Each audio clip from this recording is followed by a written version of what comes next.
Are you getting tired, Deputy? Helena's only about 25 miles. Might as well be 1,000 for you. Come on. When did you become a buddy of his?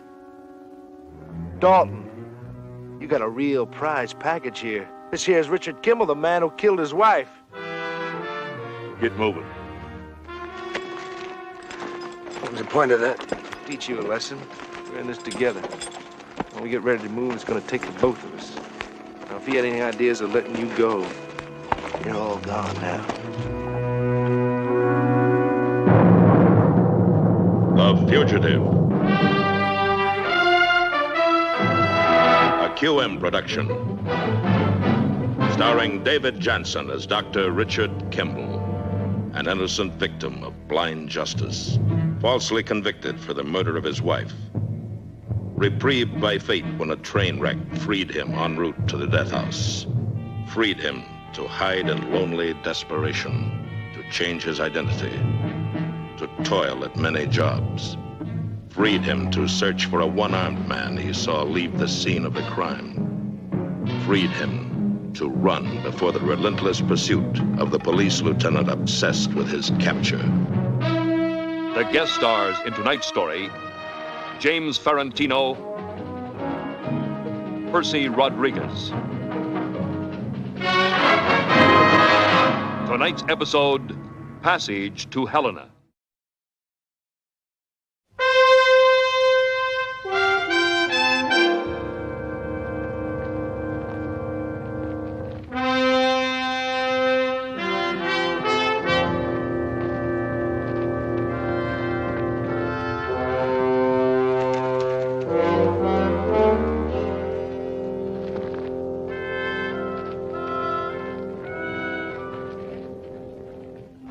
City, a rugged frontier town in the mining country of northern Montana. To the ordinary man, a place where he can test himself against the harsh demands of nature. To the fugitive, a corridor of danger.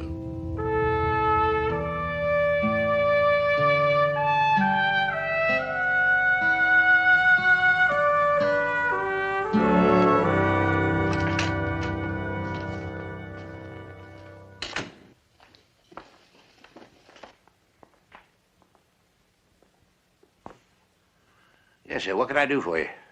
I'd like to buy a bus ticket. Here, thanks.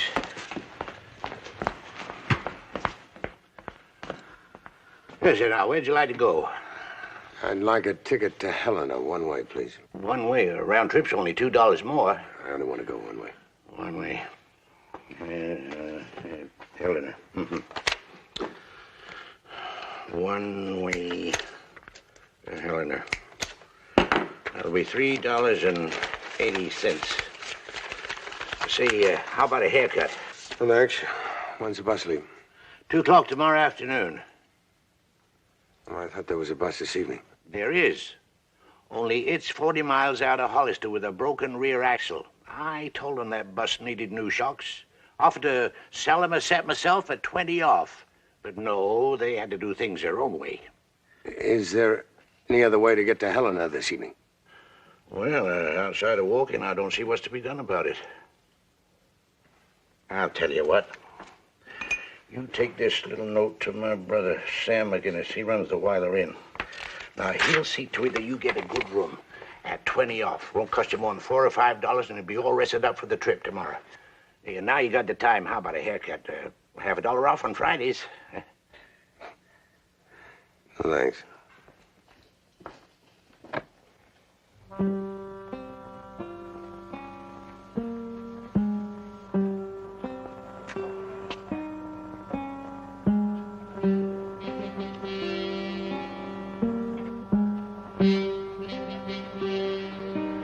Hey, you! Follow me!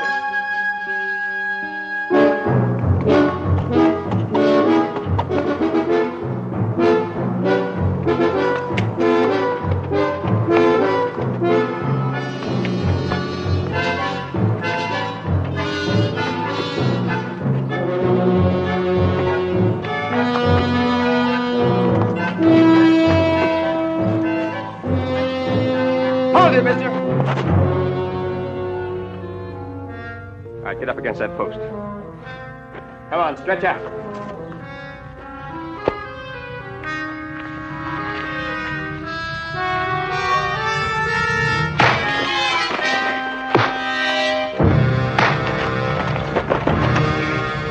Freeze, mister.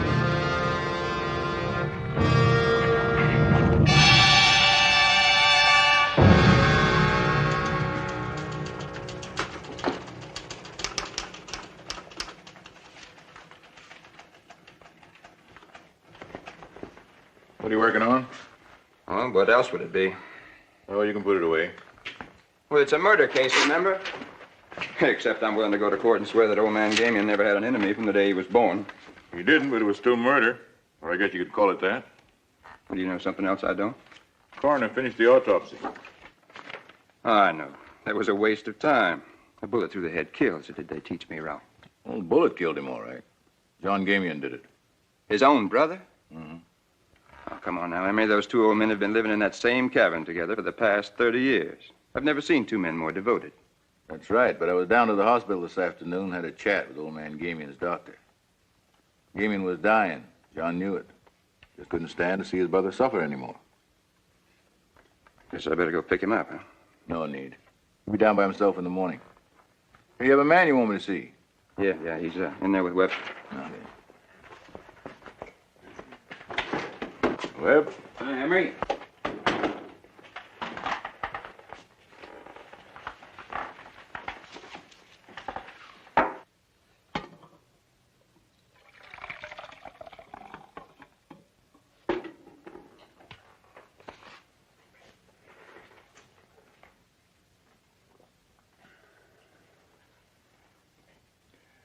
Well, Webb, I think Klein needs some help with that new Cedar Glen report.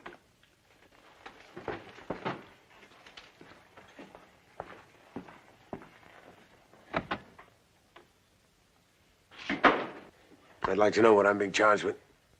What would you prefer? That isn't funny. We're not charging you with anything yet, just holding you for questioning. We have a right to your services for 2 more hours. I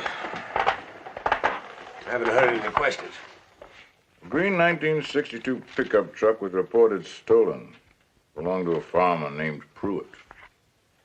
You got a look at the man, and from the description he gave us, it fits you. I've only been in town a couple of hours. I bought a bus ticket to Helena. Then why did you run when the officer stopped you? I only had $10 in my pocket, no visible means of support. You don't look or talk like a vagrant. Pruitt here yet? Yes, he just got in. Send him in, will you? What did you say your name was? Barrett, Thomas Barrett. Thomas Barrett.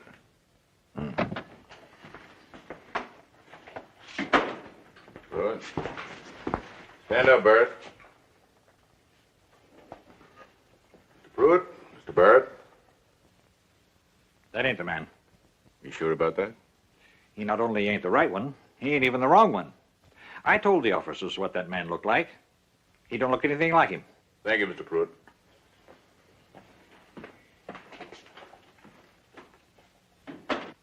Can I go now? No, not yet. You arrested me. You held me here. Now your witness came in and he couldn't identify me. Now I'd like to leave. The officers made a mistake, Mr. Barrett. All we can do about that is apologize. But you resisted arrest. All right, that's my mistake. We're even. Resisting arrest isn't a mistake. It's a criminal offense. Especially the way I heard you did it. A regular one-man gang. All right. I'd like to see a lawyer. Well, Jack Clayton's on a case in Helena, and Ty Richardson's laid up with the flu. Very helpful. Look, why don't you relax, get a good night's sleep. Webb, Mr. Barrett will be staying the night. Give him the first cell on the right-hand side, the one with the new mattress. Send out for anything he wants to eat. On the house. Anything else you want, just holler. Mr. Barrett?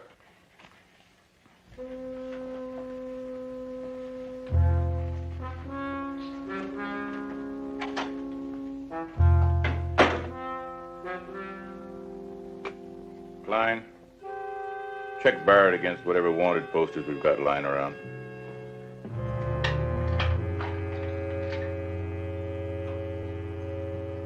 That's a pretty good mattress. I sleep on it sometimes when I work late. Anything special you want for dinner?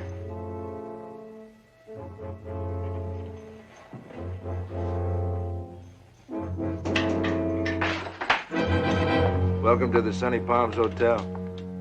You here on the monthly or yearly rate? Just overnight.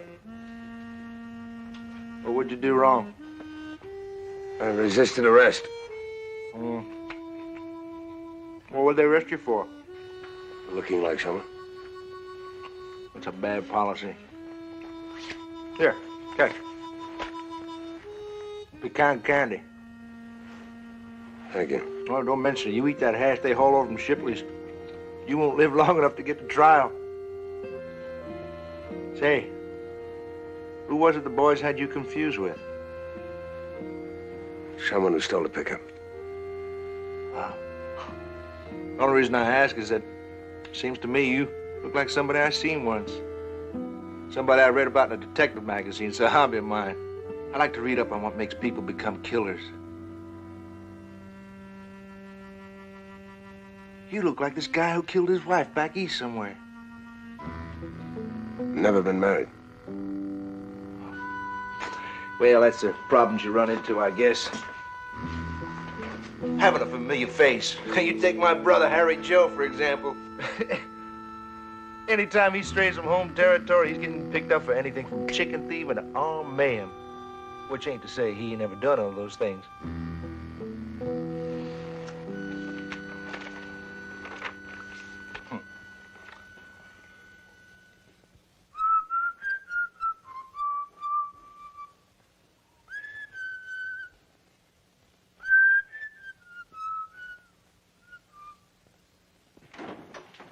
Morning, Matt. What'd you do? Sleep here last night? Easier to get to work. That's very humorous. I wish I was in more of a mood for humor. I wish I didn't have to hear at 6 o'clock on a Saturday morning that my chief deputy is holding a cleared prisoner incommunicado.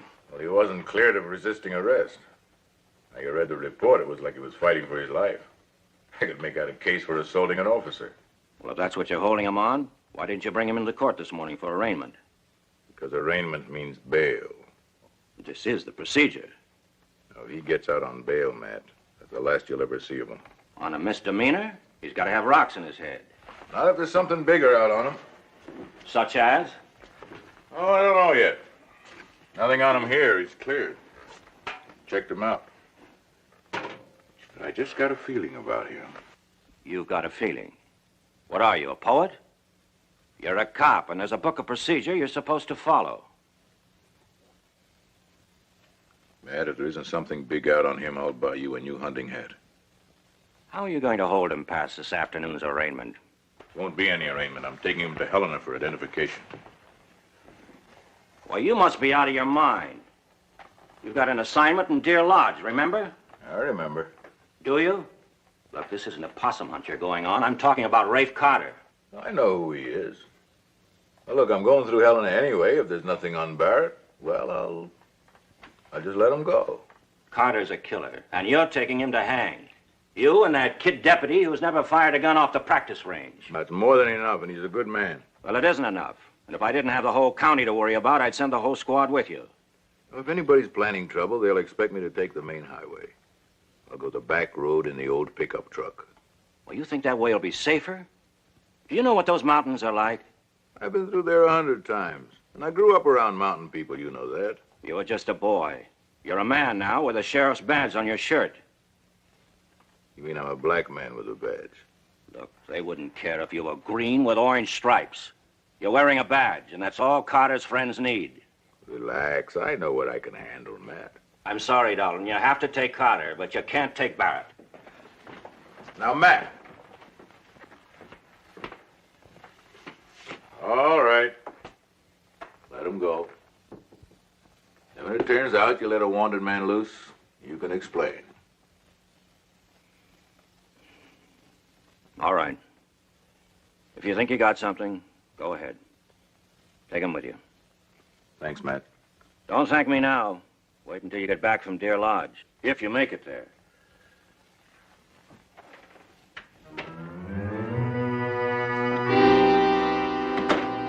We're taking the 2 men in.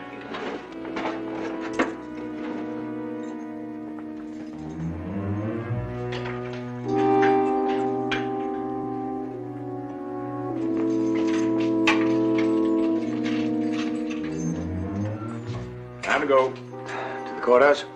Police station in Helena. Why there? That's where you were headed, wasn't it? I have a bus ticket if it's all the same to you. It isn't.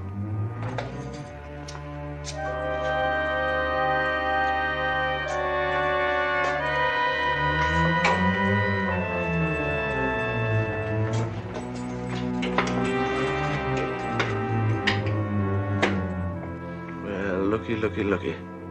Wilder's one-man minstrel show. On your feet. Why? You can shine my shoes sitting down. Get on your feet. You're moving out. Who's gonna take me? You? You want me to get him up, Sergeant? No, he'll get up by himself.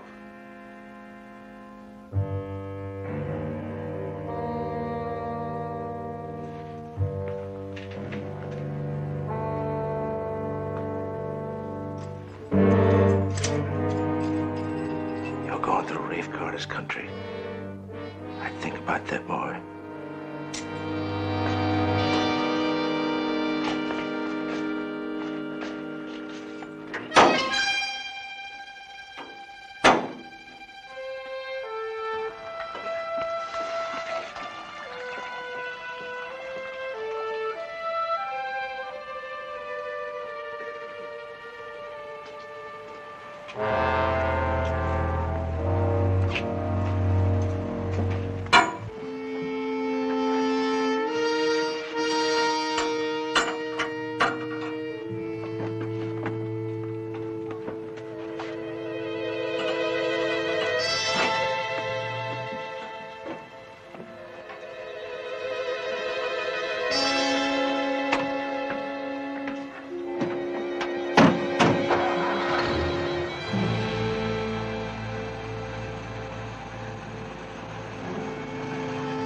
Alton, you run into any trouble, you use that radio.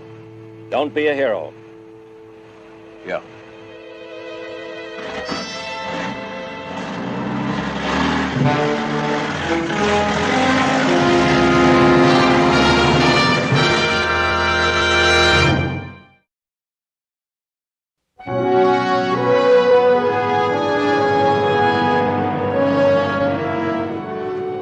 You ever kill anyone? I said, you ever kill anyone? No. I have. I killed 2 they know about and 2 more they don't. They was all people who had a mind to stop me from doing what I was aiming to do. I'm not telling you my life story to entertain you on a little ride to Helena. If we get to Helena, they're gonna hang you as dead as they hang me. Ain't that right, Dr. Kimball? I don't know what you're talking about. Sure. You go on saying that for the public record. I'm not going to Helena. And that means you're not going either. And that means that we're going to have to add a couple more to that little score I was telling you about. But we're going to do just that. You and me.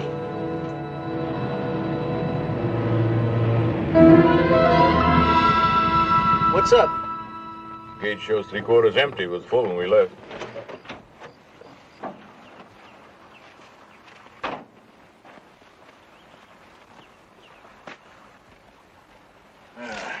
Gas tank leaking. Well, let me see what I can do.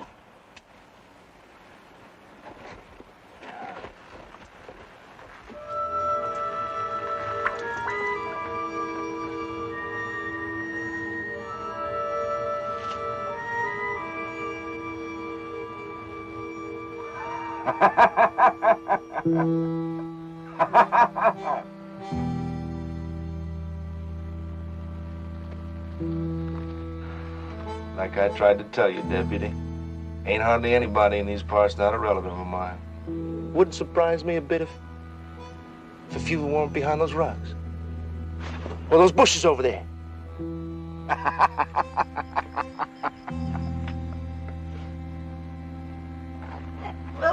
That ought to hold it for a while. Oh, my turn. I'll drive. Okay.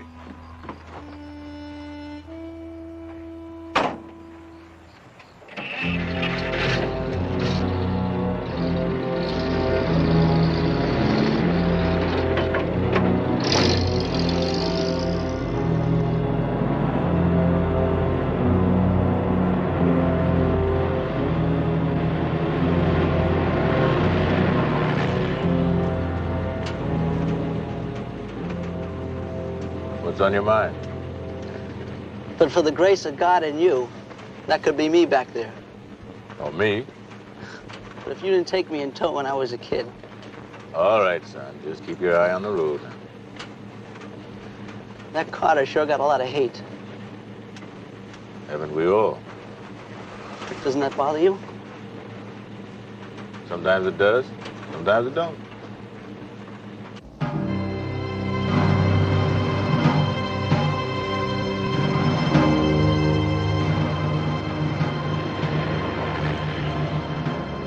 Here they come.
He's gone.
Unit 5, calling headquarters.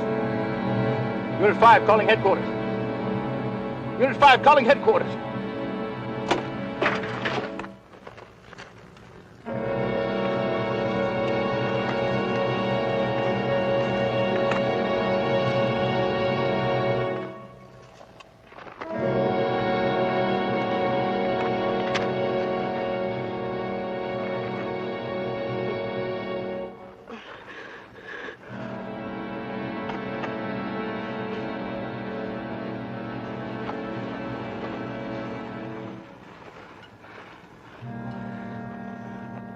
Take it easy, son. I'll be back as soon as I can.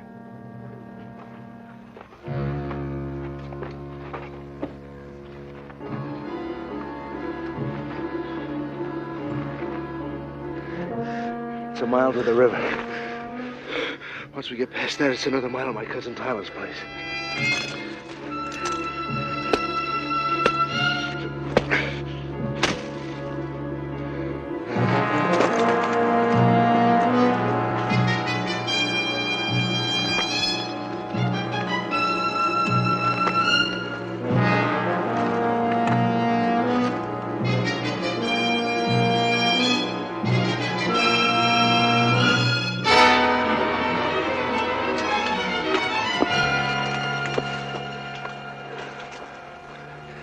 He's gone.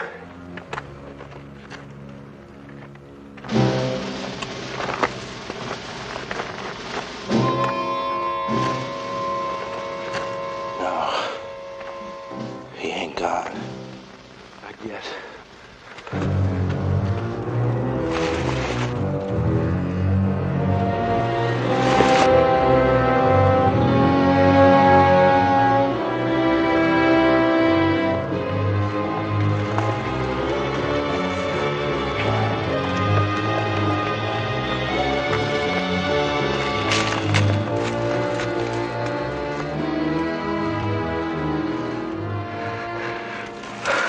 We lost him.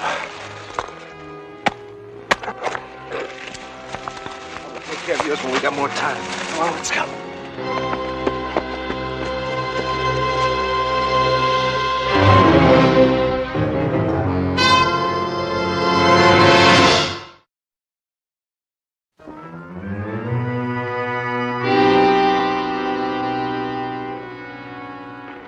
Get over there.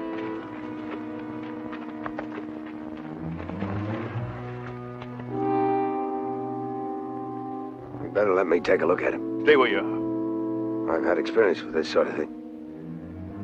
What experience? Medic in the Army.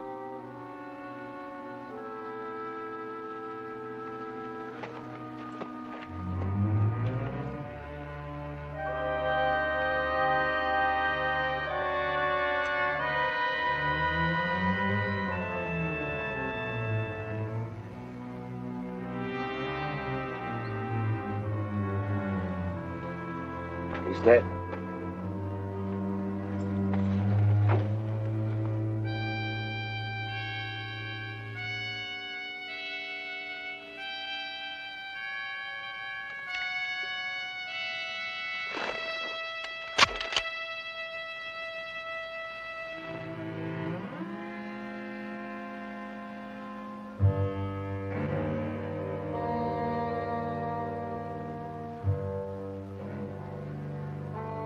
Come up.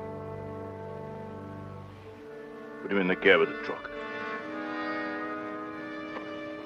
Put him in there.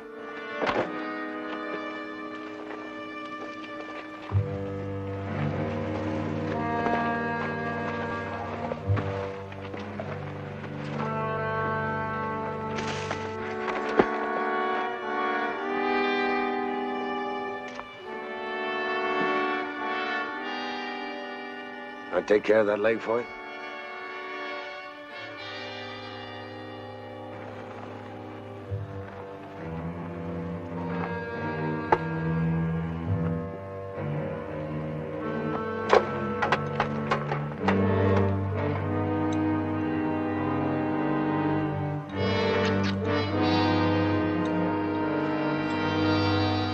All right, let's move. What are you gonna do? March us to hell in it? That's right.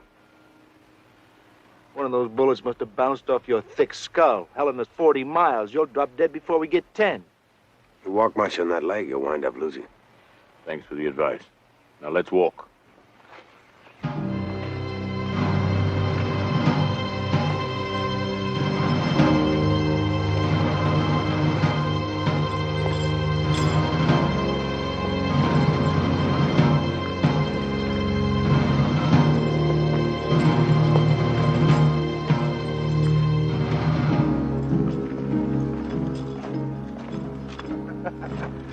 You know, we had a big old dog once. Used to sleep with us, eat with us. I'd lived with human beings so long, pretty soon it began to think it was human itself. Just shut up. Man, you're losing your sense of humor. Hold it.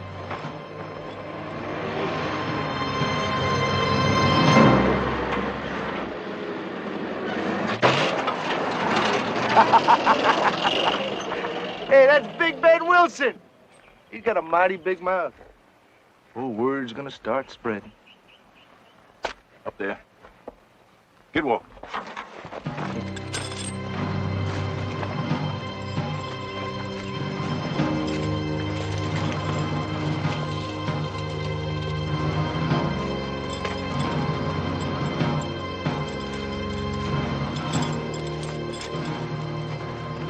We're gonna have to stop, dog. Not now. Forget him. He'll be dead soon.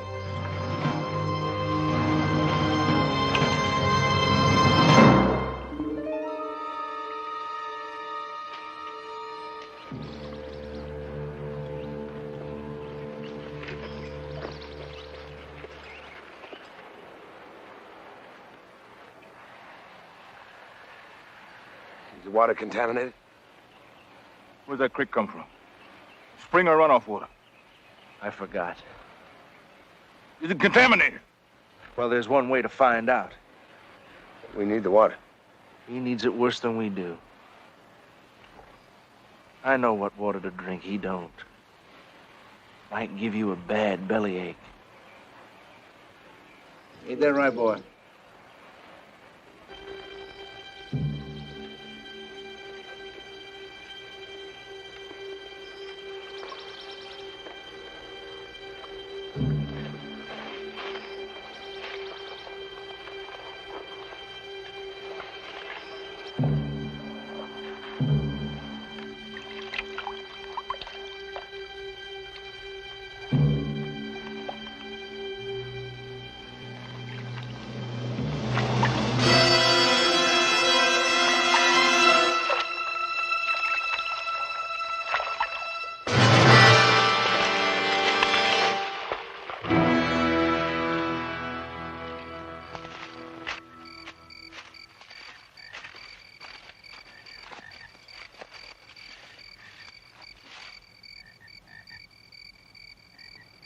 It's the Benson place, isn't it?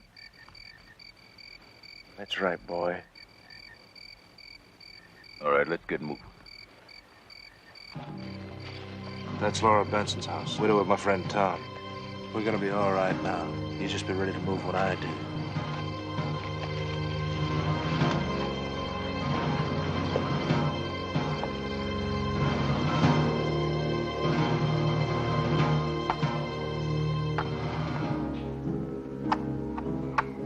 Your move. Oh, boy.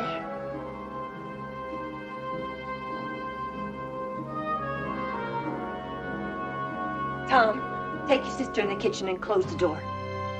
Move.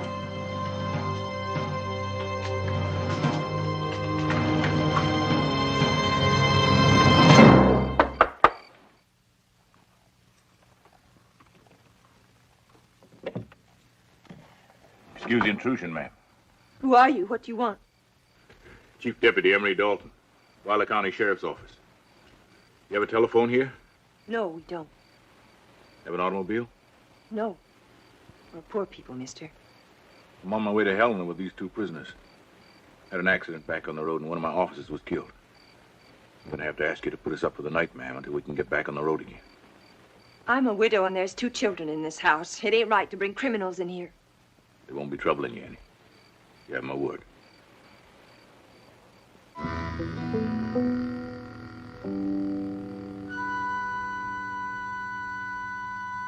All right, come on in.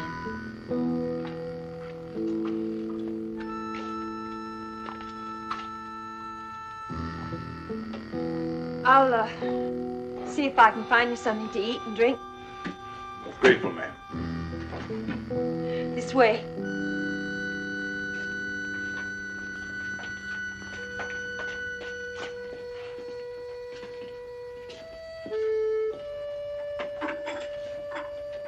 Are you a bank robber? Don't ask foolish questions. Take your sister and go to bed now. It's too early for bedtime, Ma. You do what I say. Get your sister and go on to bed. You hear me?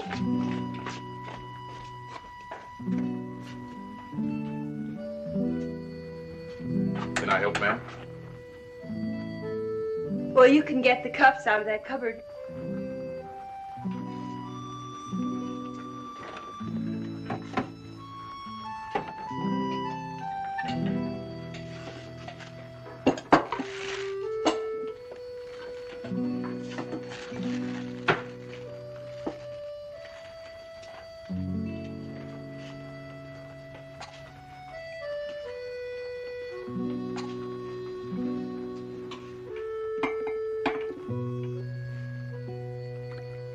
It's hot tea and whiskey. Thank you. I don't like to see a man in chains no matter what he done. And I don't like to see a man accepting my hospitality with one hand and holding a shotgun in the other. Sorry, ma'am. What was it they done wrong? Enough that I should keep holding this shotgun.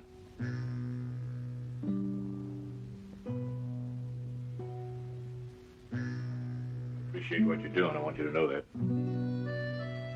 Well, I'll appreciate it when you're gone tomorrow. You can use the couch and the chairs to sleep in. I gotta go see to my children.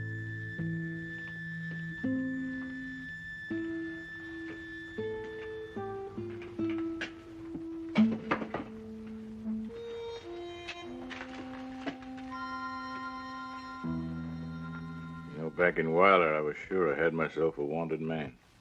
Oh, I'm still sure. Don't mean I got anything against you personally. It's nice to hear. Find out I was wrong about you. Well, you have my apology in advance. Apologies are easy. Not for me. I haven't apologized to anybody for anything since I put on a badge. That badge means a lot to you, does it? Mm-hmm. It does. That gun means more to him. Because if he didn't have it, he'd be rotting away in some ditch right now. Shut up. You got the gun. What do you do? For a living, I mean. Mechanic, mostly. Got a wife? I used to.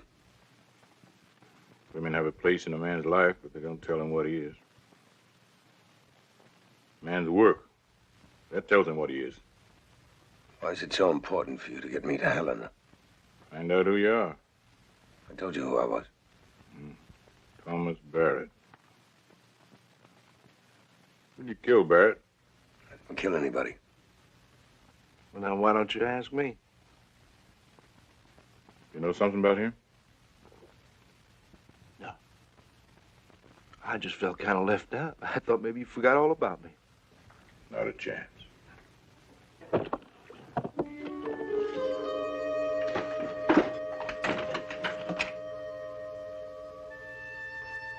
got some more friends out there, Carter?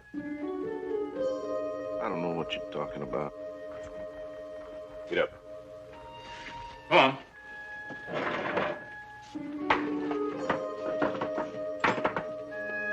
Sit down. You, over here. Come on.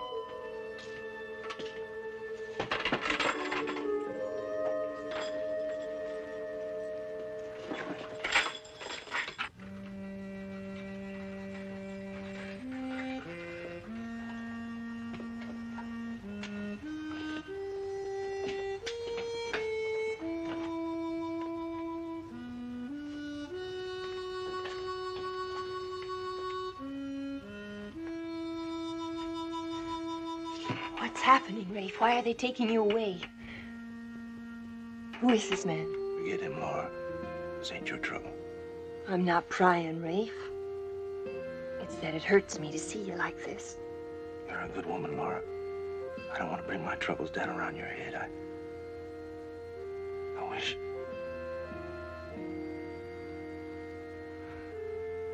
Rafe. You don't mind. I gotta say what I feel. I don't have much time. I wish I'd been able to give you something. I wish I was able to tell you what I felt for you before. Why didn't you? What for? Sooner or later it would have come to the same end. You tried to take my mama's land away. The acre and a half she had for 50 years down at Creek's End. Tried to shoot me down like a dog. I killed the man who tried to kill me, and now they want to hang me. No. There must be something I can do, Rafe. Tell me what to do. If Tom were here, Tom's been dead 3 years. Tom was my friend. But all my life, I wished I was in his place.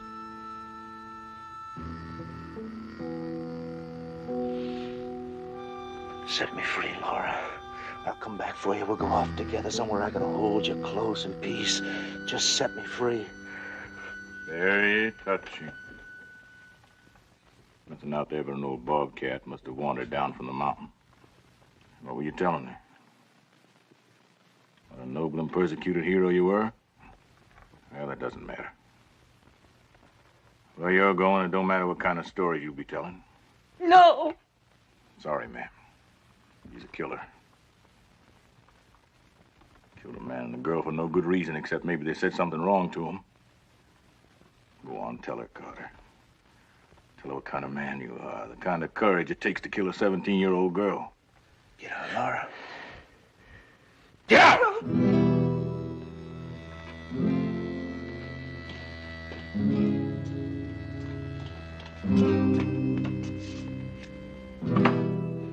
You think you've won? You're finished, Dalton. You're wounded and it's getting worse, and everywhere you go in these mountains, every man's hand will be turned against you. You're gonna die, Dalton. And I'm gonna be free.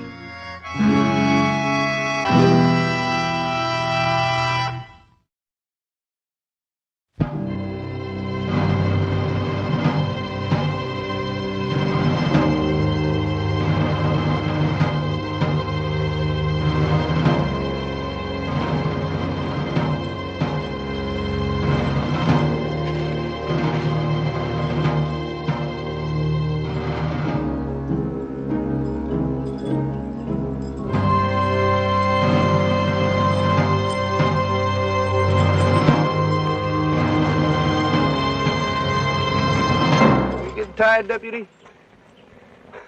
Well, Helena's only about 25 miles. Might as well be 1,000 for you. Come on. When did you become a buddy of his? Dalton, you got a real prize package here. This here's Richard Kimball, the man who killed his wife.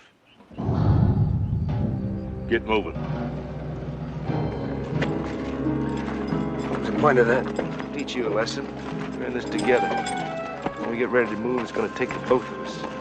Now, if he had any ideas of letting you go, you're all gone now.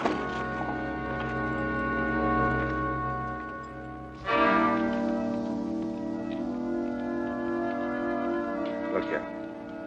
Too nice with no sleep. All we want are the keys. And to get out of here. Dalton means nothing to us, right? Got it? I heard you.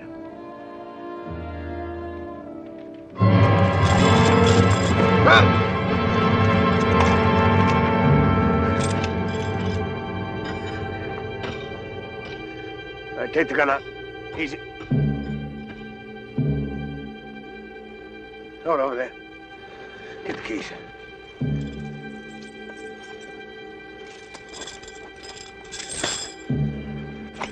Finish him. I said finish him! Get up. Get out of here. Go on.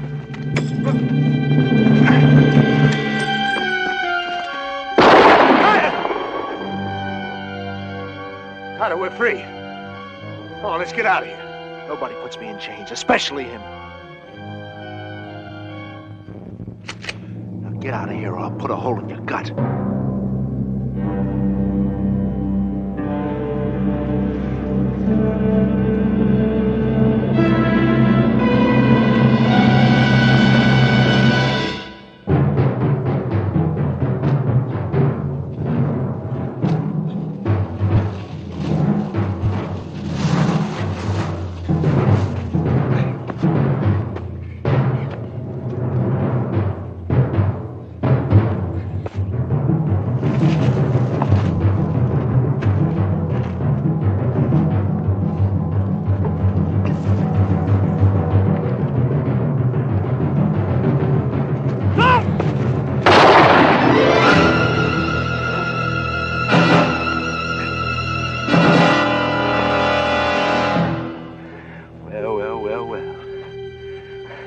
We've come a long way, haven't we?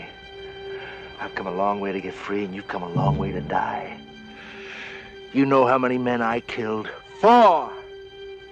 And not a deputy among them, because I don't mess with dirt. But you're something special. Yes, sir, you surely are. Got it!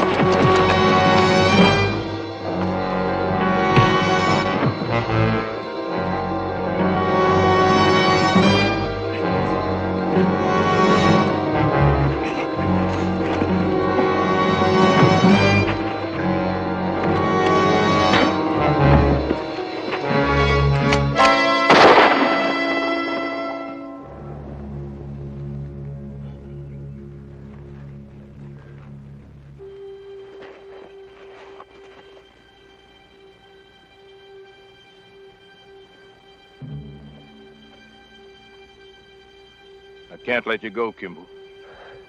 I'm not going with you. I'll tell them you saved a lawman's life. It's not going to do me any good. You know that.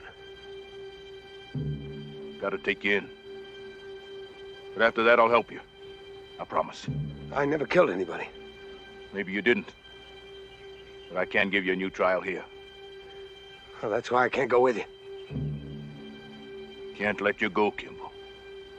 I can't. Man can do anything he wants to do. I'm a lawman. And if I let you go, I'm nothing. Right, if shooting me makes you somebody, that's what you're gonna have to do. You're gonna have to shoot me. Kimball!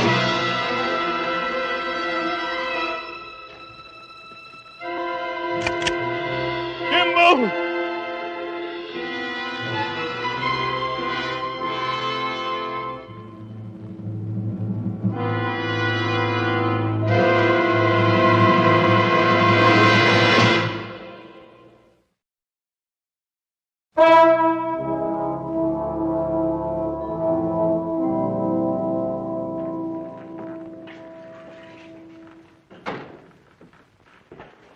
Well, hi, Emery. Hi, Joe. Well, Emery, here's that report on the gaming case. Take care of it later. Too bad about Lockett. Yeah. Sheriff in?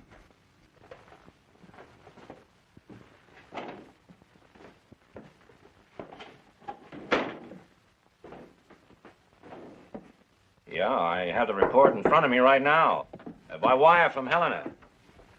Oh, and he's just come into the office this minute, so I better hang up. So long, George. Well, welcome home. Thanks. What happened? You got the report. Yes, I read the report. But I want to know what happened to you. It's all in there. I wrote it down the way it happened. Emery. Wait a minute, Emery. Are you doing this because Kimball got away? You want a better reason? I want a good reason. He's a murderer. Who saved your life? When that report reaches That report isn't going anywhere. It was addressed to the sheriff of Weiler County, Montana. And that's me and no one else. You don't understand, do you? You just don't understand. I'm supposed to be a cop and I let a murderer go. Is that what the report says? It isn't the way I read it. The way I read it, under conditions of extreme duress, with your own life in danger, one of your two prisoners got away. I've been sheriff for 30 years. I ought to know how to read a report. What are you trying to do? I'm trying to tell you something. I'm trying to tell you that you're more than a cop. You're the best man I know. Good men are hard to find. A fugitive's life is not measured in years. It is measured in moments won, a day gained. Richard Kimball has won another day. Tomorrow he must win it all over again.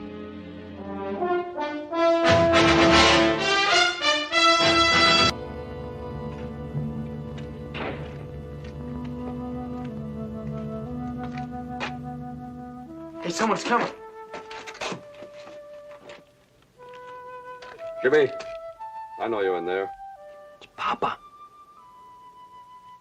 Richard Kimball, if you're holding my son against his will, I swear I'll kill you.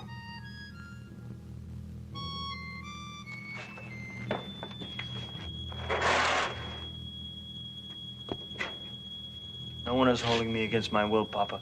I'm here because I wish to be. And I wish you to be home. I'll talk to you later. You go on home and wait for me. No, Papa. Jimmy, I'm ordering you.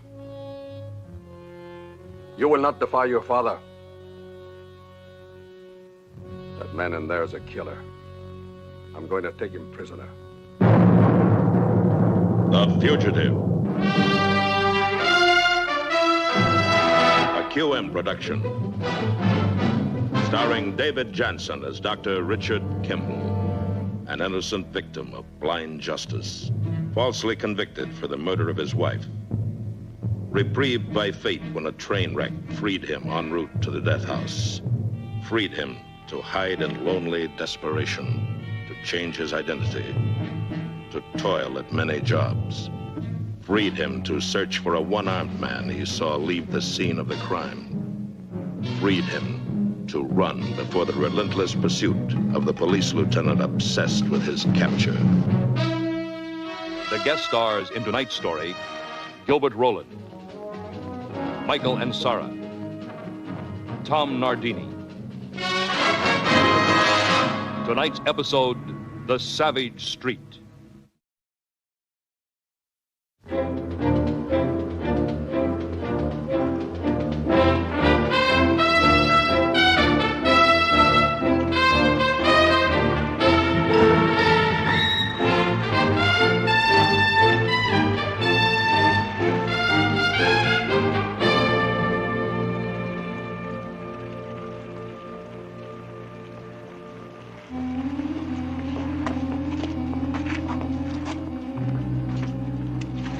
Hi there, Chico. Hey, would you believe that this is a customs inspection? We've got to know what's in the box. In the, luggage, stupid. Maybe Chico doesn't speak English. And you guys habla Espanol? I'm a little rusty, yeah. Well, we've got to be very careful because he might be smuggling arms to Castro. So, there's only one way to settle it. Give me the box, Chico. He don't hear too good, does he? Hey, give me that!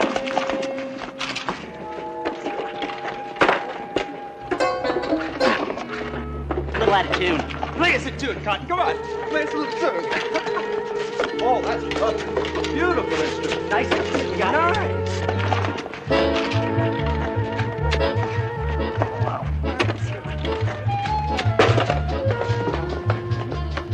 Big cities breed indifference to the problems of others, but some men cannot remain detached.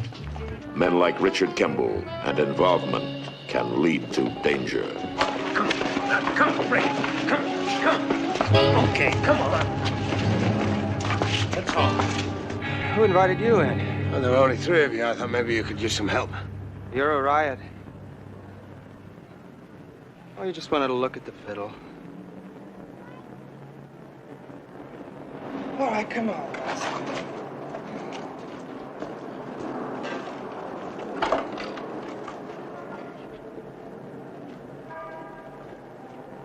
Here. All right. A couple of fresh scratches, maybe. Hey, I wasn't looking for trouble. Neighborhood like this, you carry one of these around, it's like sending out invitations. You tell Papa, Tony, it wasn't my fault. Otherwise, what they didn't do to my violin, he's gonna do to my hide. Yeah, I'll tell him. Come on, I'll walk.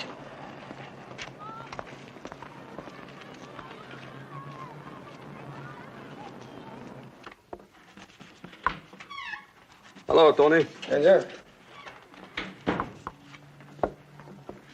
How was the lesson today, Jimmy? Fine, Papa. It went fine. Good. I don't want to hear from the professor again. You're falling down on your practice. You don't have it so hard. You can't squeeze in 2 hours a day. Yes, Papa. Stay with it, son. Another year or so, who knows?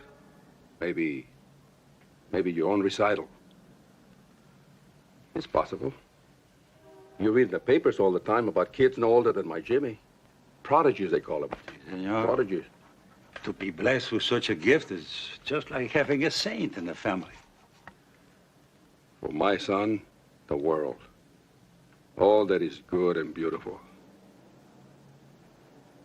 A father's dream. Okay, boy. Now let's see what kind of music you make with the broom.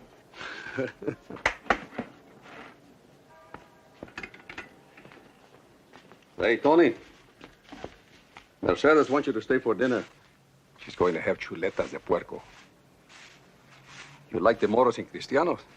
Wait until you taste these. Hey, boy. Papa? What happened to you? Papa, Come here. Just what I thought.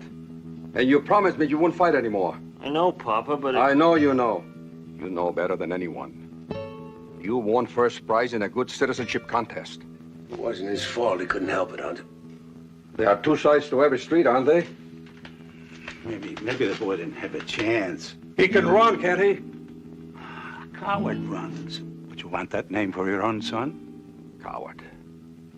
You think there's worse than the names they call him now? Up and down the block, in every window, there's a pair of eyes watching, waiting. You know what they're watching for? What they're waiting for? They want to see Ansa's kid in the gutter, brawling like an animal.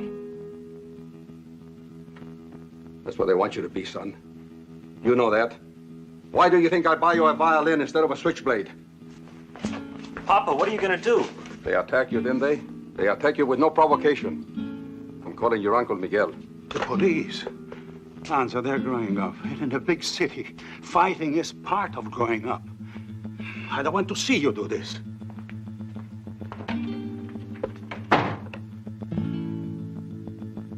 That street out there belongs to me. My family walks it, same as anyone. Proud as anyone. America. You were born here, Tony, and you take all this for granted. Don't. I know. I lived through it. I love this land. But the kids, they bother me. Today they steal hubcaps. Tomorrow they come with blood in their hands. A citizen not only has rights, he has obligations. If he ever forgets that, soon he's got nothing.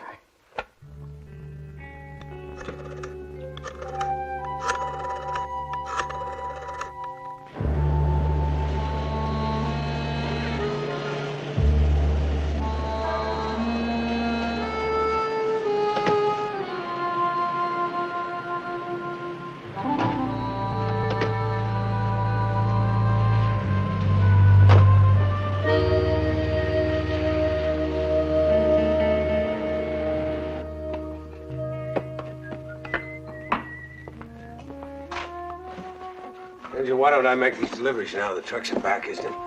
Save the trip for later. I got a whole batch of panatellas to finish. You take the moles off the press and box the Coronas. Besides, I think Miguel might want to ask you some questions. Hi, Jimmy.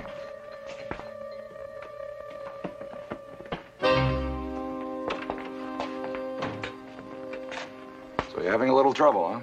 Not a little trouble. I told you on the phone. They could have hurt him badly. Jimmy's not a tourist, you know. This block belongs to him, too. Don't you want him to belong? To all this? Especially to this. A violin's not a friend, Jose. It's not a pet. It's a lonely thing, a violin. A violin doesn't shed blood. It already has. Now, you claim these kids jumped Jimmy. I say they jumped the violin. Until they separate the boy from the violin, they're going to go right on jumping. That's why you're here. To stop them. Now, you got to let Jimmy take his lumps.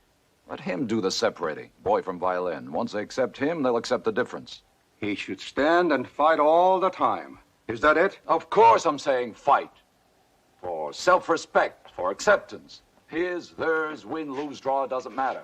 Just so long as he's acknowledged. By street punks, hoodlums, delinquents. Jose, stop kidding yourself. There's an animal in everybody. Even here in America, we each have one foot in the jungle. A policeman's outlook. Benton, I want to swear out a citizen's complaint. You heard me. A citizen's complaint. You're not going to oblige me? Mike. My mother raised two sons. One an idiot. there any doubt which is which? Now, Jimmy's word is not enough. You're gonna need a witness. My guess is you won't find one in this neighborhood. Tony, come here.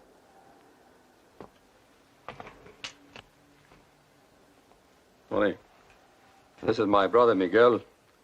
This is his partner Benton. Tony's working for me until Salvador gets back. He's a good man, honest, reliable. Tell him what you saw, Tony. Go on. Well, okay. I already have the description. All right, we'll round them up. Maybe give them a little scare. Let me tell you something, Jose.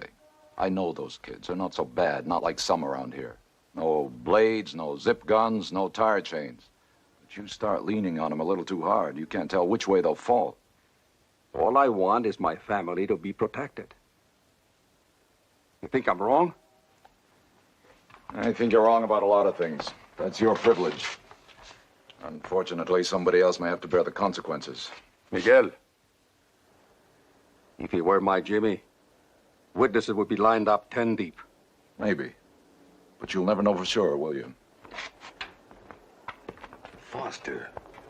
Foster High School. I thought I recognized you. Varsity basketball squad. Tony Finelli. No, my name's Maxwell. Maxwell, no kidding. And you didn't go to Foster? Well, you're a dead ringer for him, and that's a fact. Well, I guess I got one of those faces that everyone finds familiar. Sorry. Thought I'd run into an old friend.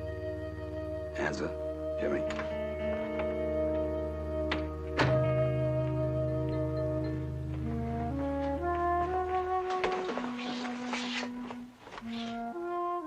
What about you, Tony?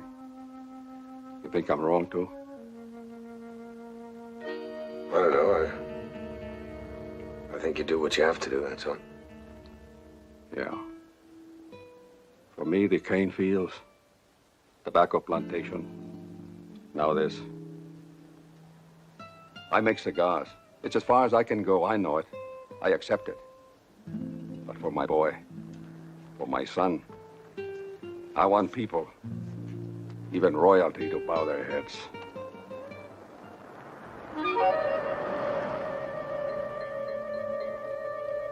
You said yourself you're not sure. Look, Mike, we can check it out fast enough. Let's swing by the station and look over some wanted posters. I could take hours. Maybe you'd rather spend the rest of the afternoon chasing kids up and down fire escapes. You know, if you're right about this Maxwell, it really is hot. Yeah. My fine, upstanding, self-righteous brother's got a lot more to worry about than a bunch of troublemaking kids. Let's go.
Saw your friends here before, Chico. Who? We know the guys in the fancy suits. The cops. They're not my friends. No, he just calls the cops to exercise his lungs. You shouldn't have done that, Chico. That was very poor judgment. It wasn't me. There's one thing worse than a fink. It's a lying fink.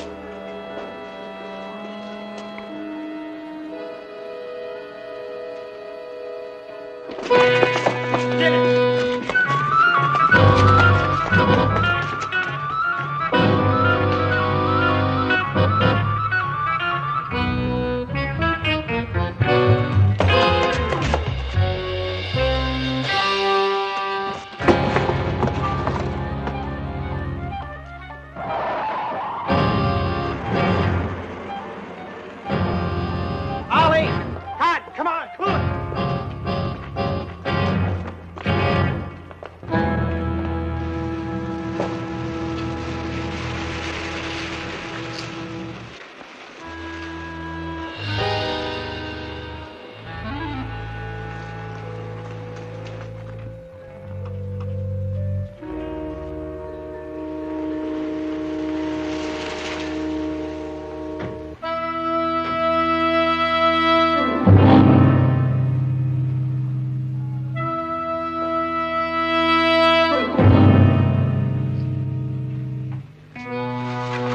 Tony, get the Coronas out of the... What's the matter? He's a wanted killer, that's all. Stop, or I'll shoot! Mike, you hit it.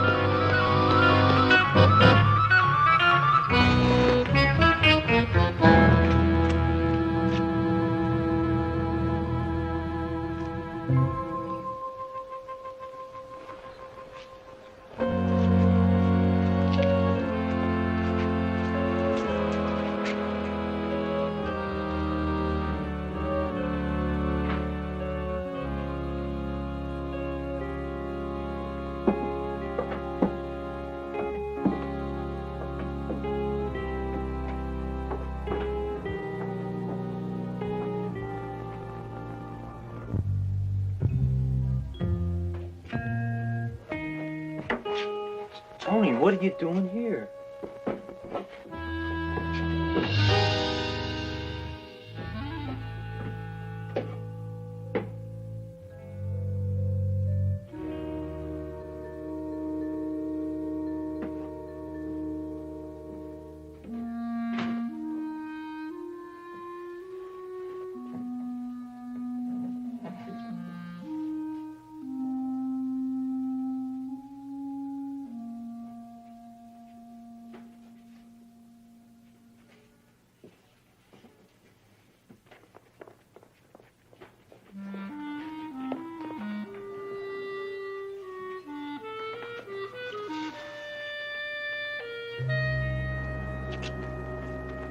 About the kid.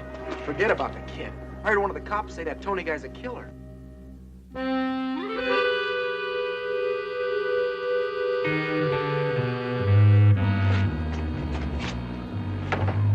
Harv?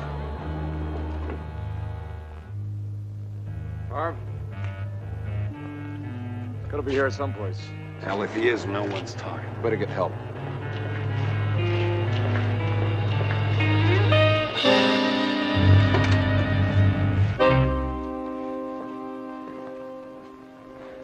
Then it is you they're after, huh? How come? Why'd they say you were a killer?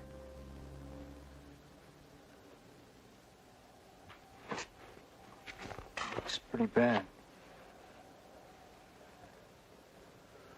You know, my papa tells me to run. I think running stinks. What'll they do if they catch you, the police? Nothing good. I didn't kill anyone, Jimmy. I want you to believe that. You're my friend, Tony. I guess that's answer enough. I want you to get out of here. Go on home. I don't want the police to find you here. No, I'm staying here. When you come right down to it, I guess you're just about the only friend I got. You know, my Uncle Mike's right. You can't play stickball with a violin.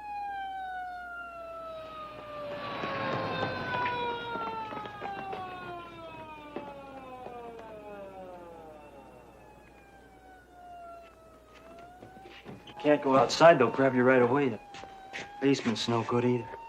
Hey, I got a hiding place. Nobody knows about it. Come on, I'll show it to you.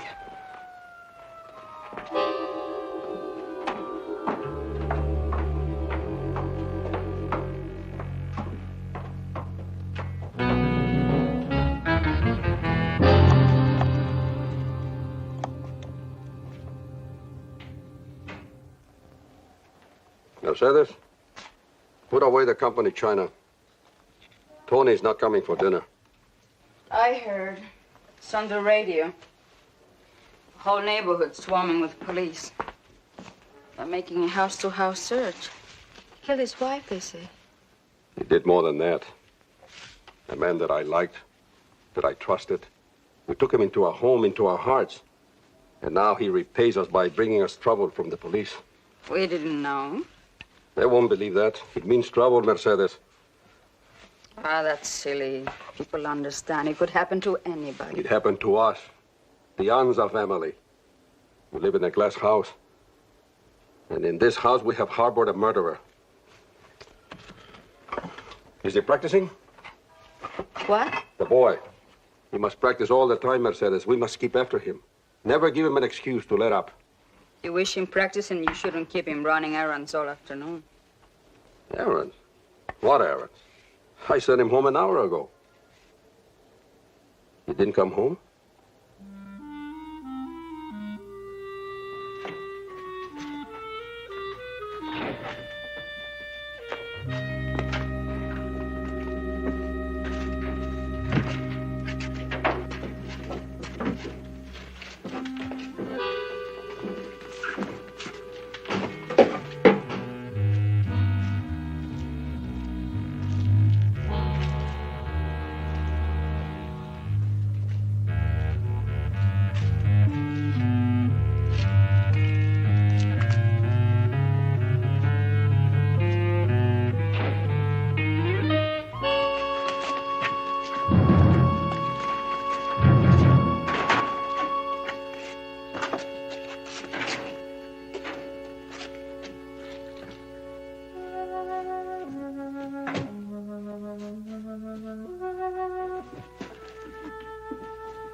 I've had this place for a couple of years.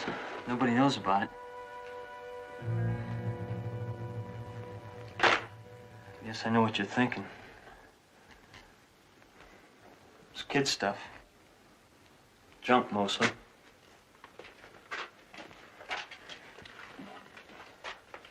Papa threw it all out when he bought me the violin. I fished it out of the trash, the stuff that wasn't busted. Why? I don't know. I mean, it's not like I'm not trying for my papa. Because I am. I'm trying hard. It's just that sometimes I feel rushed. Sometimes I can hardly get my breath. It's as if he wants it to happen all at once. It's kid stuff. And I know it, but I don't know how to explain it. You already have.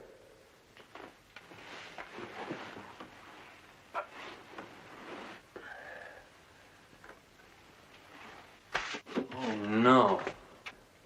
What's the matter? The violin, I forgot it. Where? Well, it's in the basement.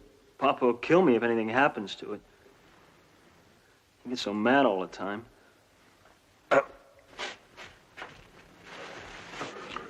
Is there something I can do? Can you give me a knife? You mean you're gonna cut it out yourself? It doesn't seem to be in too deep. Can you get me a knife? Sure. I'll need some disinfectant, some cotton, gauze, things like that. Cotton, disinfectant, gauze, knife. Yeah, I got it. Give me some money. For what? I can get it out of the medicine chest. Find out if the police are still looking for me. What?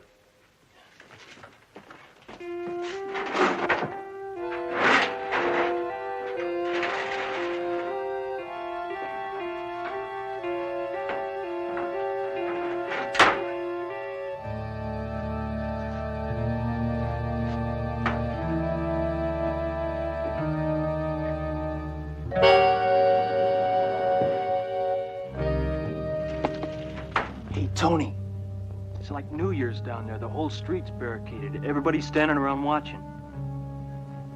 A lot of people? Yeah. There's a mess of squad cars on both corners. They really got them stirred up. Looks like you're gonna be stuck in there for a long time. All right, you be careful. Don't do anything to call attention to yourself. Don't worry. I'll be careful.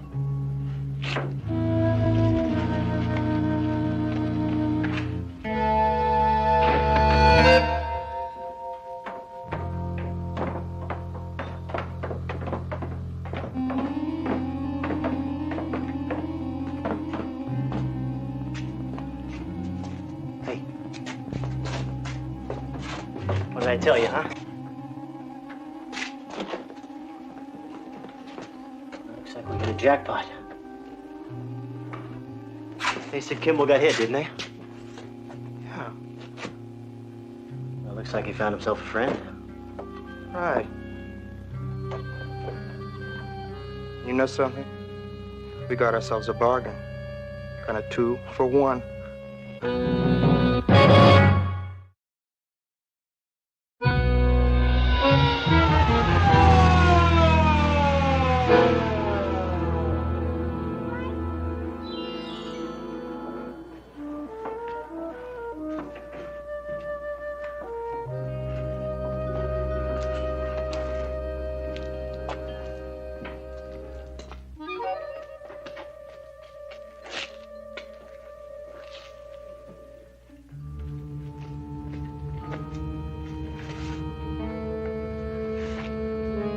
Let's go.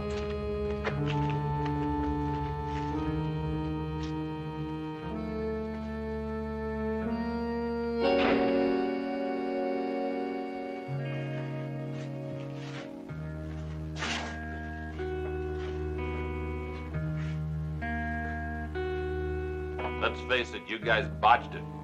If I didn't know better, I'd swear you'd never seen the inside of the academy. Nobody covering the back alley like you wanted Kimball to bust loose.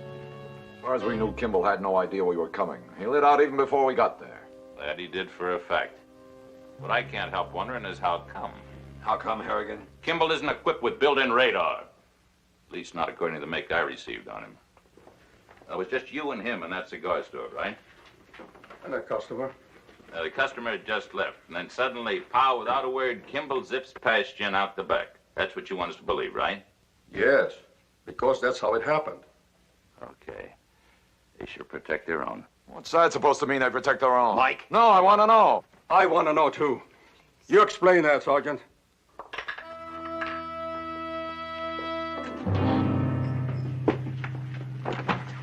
Jimmy! Where have you been? Your father and I have been... You thought it was Richard Kimball. Sorry to disappoint you, Sergeant.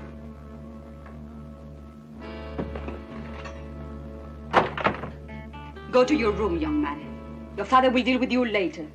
But Mama... Go to your room.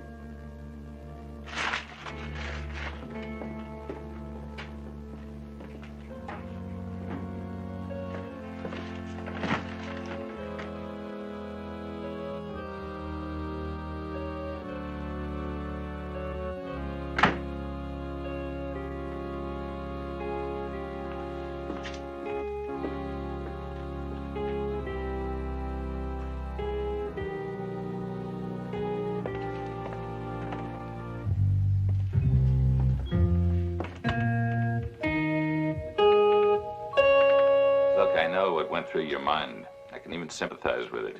You said to yourself, my brother's in that store. What if they're shooting? He could get hurt. You committed a cop's cardinal sin, Anza. You let personal feelings get between you and your badge. That's not true. He got away, didn't he? Uniforms all over the street and still he got away. I told you. You told me. He told me. Everybody told me. Well, I still don't buy it. You're saying I deliberately blew it in order to give Kimball time to make a break? Well, I'm saying it could sure look that way. You want to make that charge official against me or my brother, there's a phone. No? Then get your mouth out of here, Sergeant. Otherwise, I'll put my fist right through it.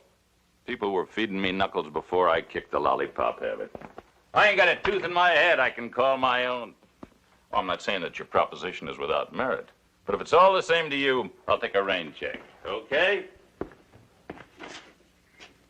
I'll bet my pension that Kimball couldn't have wriggled through our cordon. So he's still in the neighborhood. And he's wounded. So it looks very much like somebody's got to be helping him. Think about that one, folks. Well, when he's caught, we'll have all the answers, won't we?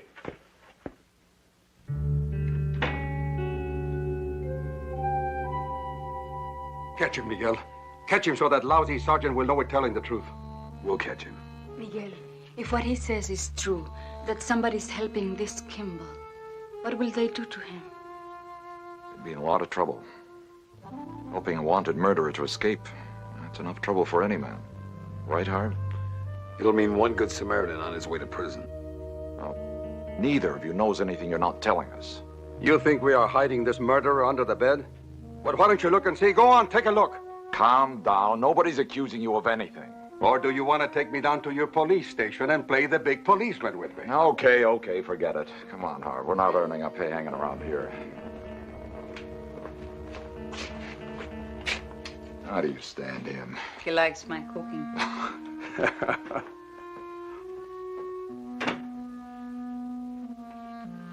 There's something I must tell you. What? I think Jimmy has done something very wrong.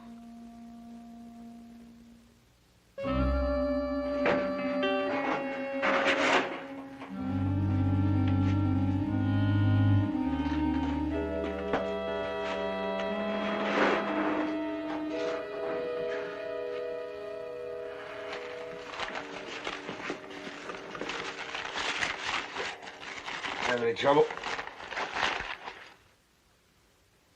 Did you have any trouble? Not really. Mama caught me at the medicine chest. She want to know what you were doing? She was too sore. Besides, we had company and she didn't have time. She sent me to my room and ordered me to stay there. You may end up in more trouble than I am.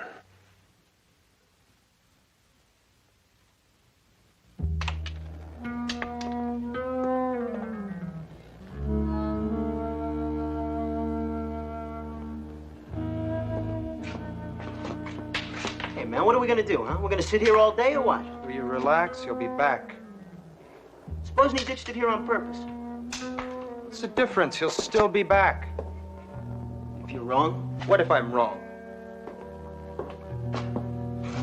Nothing. It's just a waste of time, that's all. Look, if you've got something better to do, Cotton, you go do it. But just remember, I'm trying to even this score up for all of us. Staying. All right.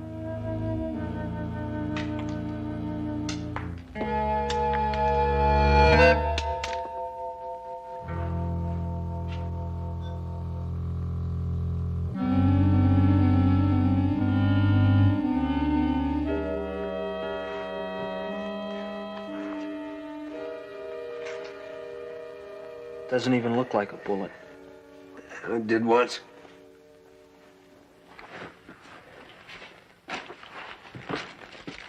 You gonna be okay? I think so. I tried to get you some food, but I didn't have a chance. Hit you violent? No, not yet. Somebody might steal it. Let him. It'll serve him right.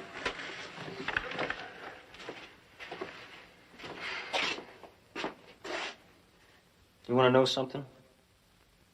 The professor, the man that teaches me, he doesn't even eat as good as I do.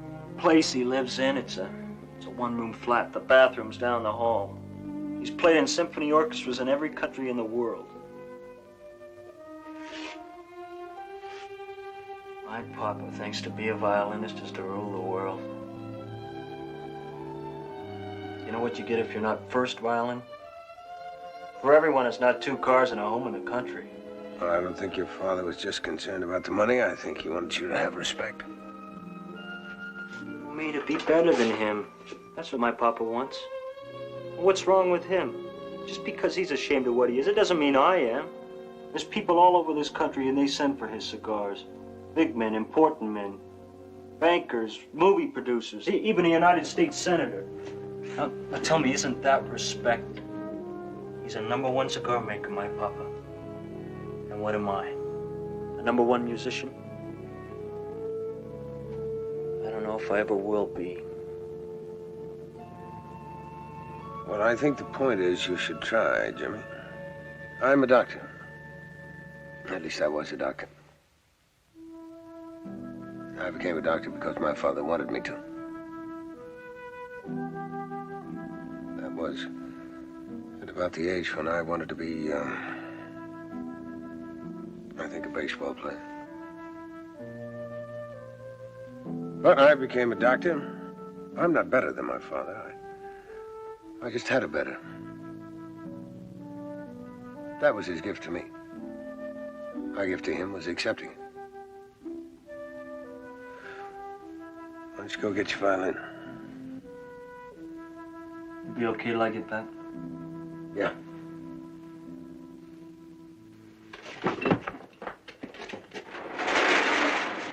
Jose, answer me. What are you going to do now? 5 years ago, I bought this for protection. Protection in case you or I or our home was threatened. Now it is threatened. But where will you go? For what purpose? I'm going to find him. When the entire police force cannot? The police don't know what I know. There are some secret places that Jimmy goes to. He doesn't know that I'm aware of this. Now it's too late for secret places. But the gun, Jose, why the gun? If I capture this man, no one can say we helped the murderer. And if he has hurt my boy, I'll kill him. No, Jose, please, I beg you. Jose!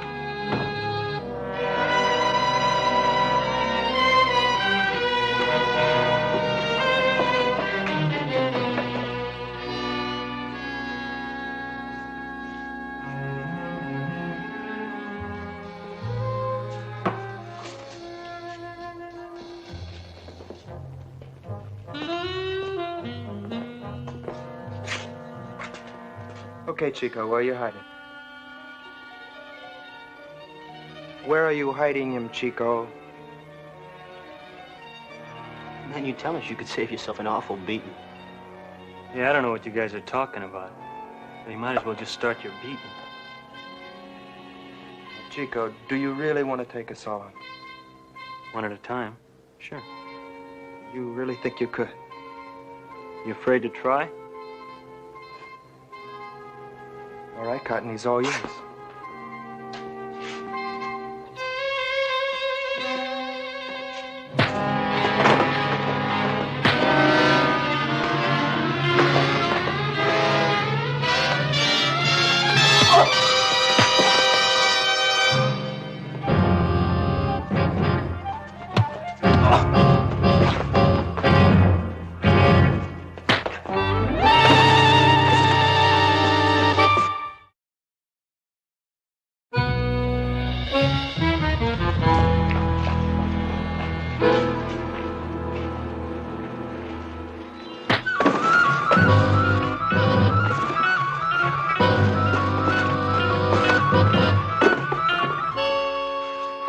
Okay, I'm up now. No, wait.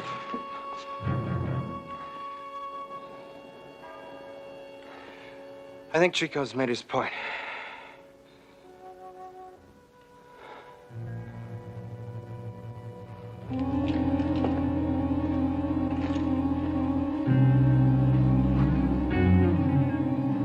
Jimmy.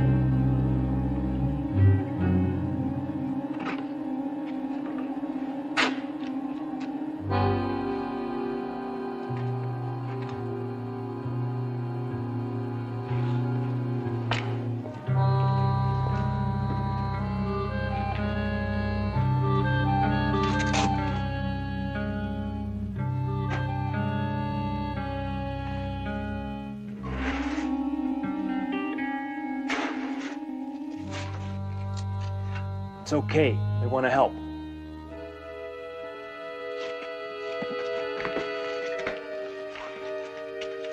Last man, close it up. Yeah, this is some place you got here.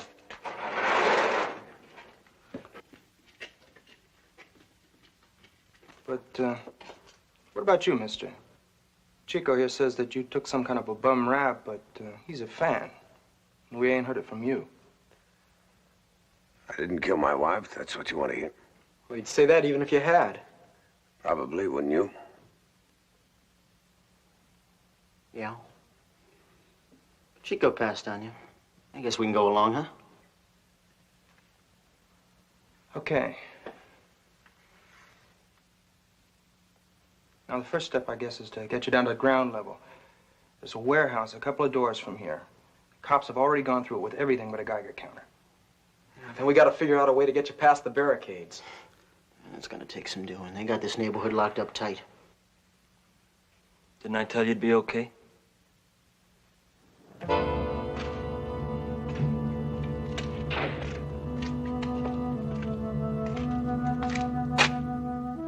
Hey, someone's coming. Jimmy, I know you're in there. It's Papa. Richard Kimball, if you're holding my son against his will, I swear I'll kill you.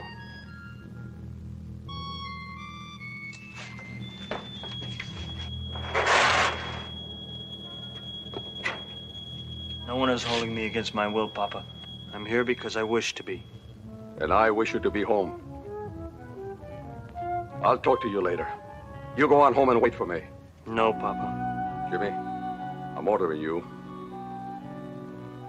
You will not defy your father. That man in there's a killer. I'm going to take him prisoner. No, Papa.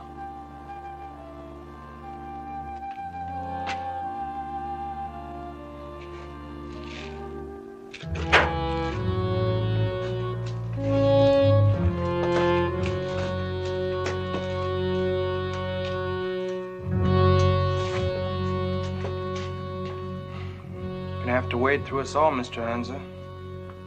Who are you?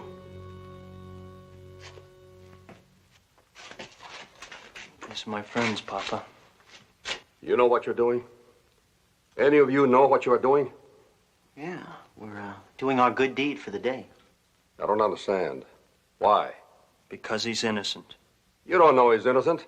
He's right. I never killed anyone. That may be. But society has laws. Are they the only laws? A man needs help, Papa. If I run now, Can't you see? I'll practice, Papa, because you want it. And someday, God willing, I might be the greatest violinist in the world. For you. But I will never again run away. Jimmy? No, Papa. This is the way it is. The way it is. Yes.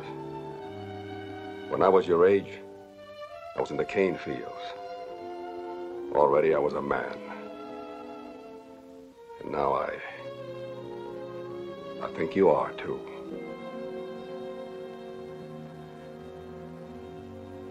You're going to say that I helped you to escape. Well, let him talk.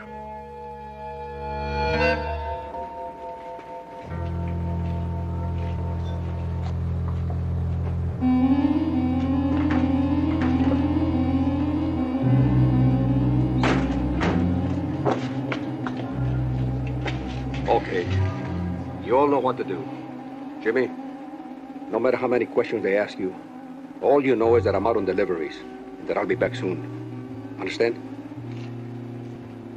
Okay. All right, go on. Go on.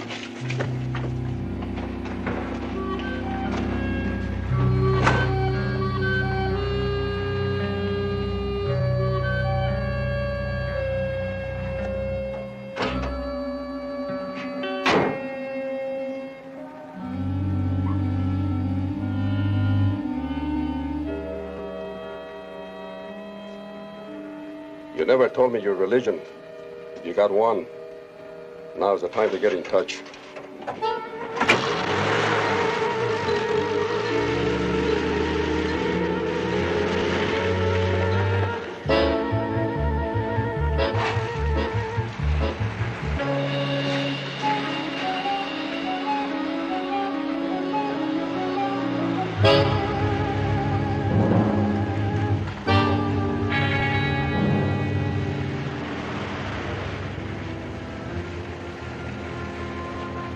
Sorry, Hans, I gotta take a look in the back.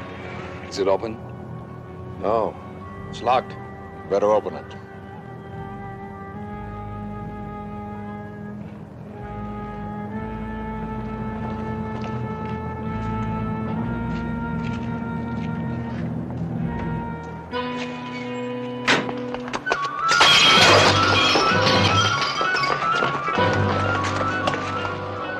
Harv, see what's going on.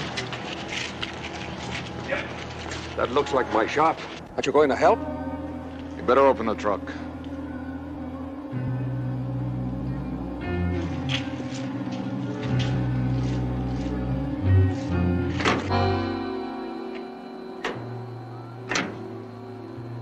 A policeman must never trust even his own brother. Is that the story? Close to it. And what if we did have this man Kimball inside here? This man I know to be honorable. This man I believe to be innocent. What would you do? You would have to put us in prison. I don't know. At least about Jimmy, I don't. Maybe reform school for him, huh? Take away his school, his music. Then when he gets out, maybe he'll be fit to wash dishes.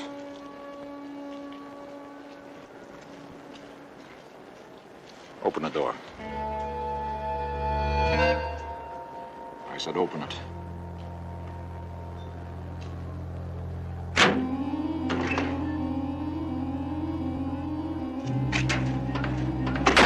Okay, move out. Thanks. I said move out, I got work to do.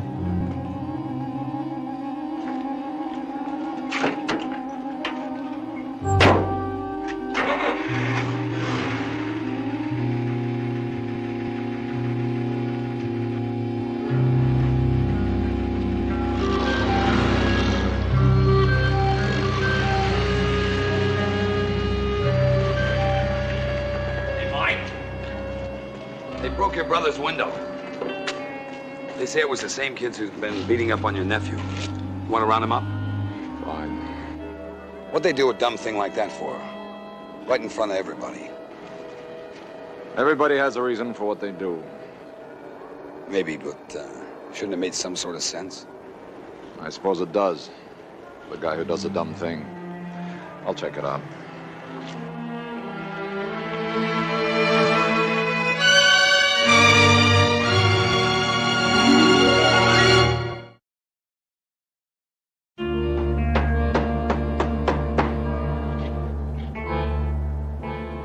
Harrigan said you don't even want to press charges against those kids. As you say, they're just kids. Boys letting off a little steam. You were a boy once, I remember. Yeah, and I remember what you said before. Oh, I talk a lot. Can't help it. It's a chronic condition. So's Harrigan's temper. You should have heard him. He practically accused me of smuggling Kimball out in a squad car. Does he suspect? There's nothing to suspect. Kimball got away, that's all. Isn't that right? Yes, of course. No, not yes, of course. You helped him, and I just stood there and watched. But you saw no one. He was there. It was written in big red letters across your face. All I had to do was turn my head. But you didn't. No, I didn't. I was in quite a spot, wasn't I? Need to betray my own brother or this badge. You know what he said to me once? He said, "We all do what we have to do." I suppose that's what we both did.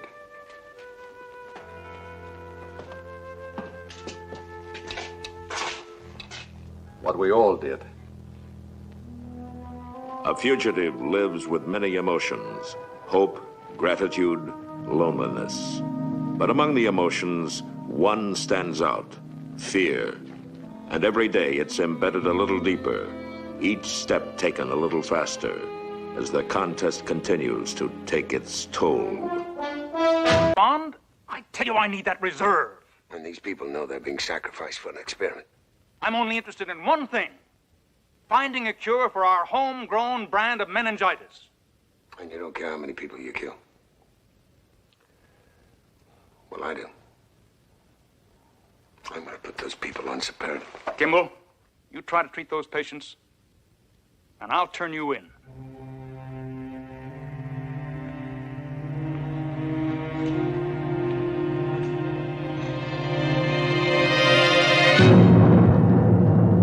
The Fugitive.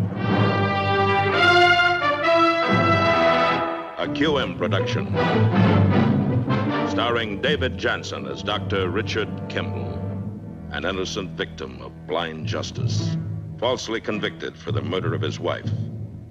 Reprieved by fate when a train wreck freed him en route to the death house. Freed him to hide in lonely desperation, to change his identity. to toil at many jobs, freed him to search for a one-armed man he saw leave the scene of the crime, freed him to run before the relentless pursuit of the police lieutenant obsessed with his capture.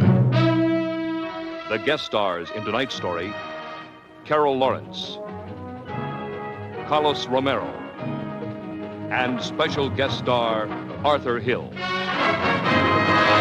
Tonight's episode, Death of a Very Small Killer.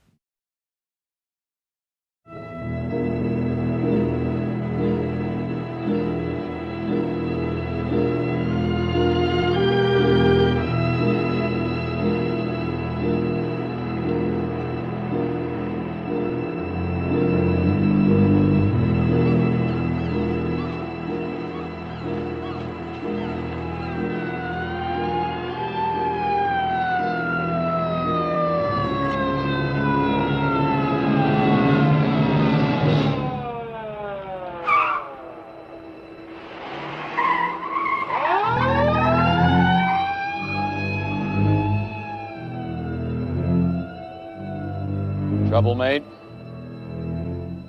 I think you could use some transportation. Prowler's about to cast off. That's Captain Mulvaney. Tell him Lanny sent you. Thank you. And it ain't for free. If you're thinking of hitchhiking, forget it.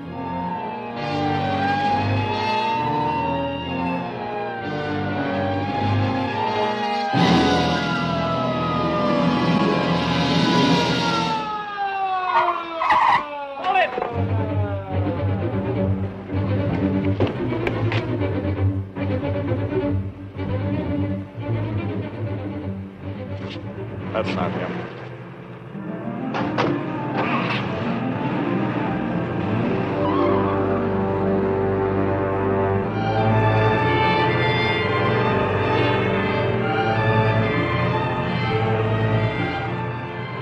Richard Kimball, Fugitive. A man for whom there are no neutrals, only enemies or friends. To such a man, a stranger's whim, a decision to lend a helping hand, means the difference between freedom or death.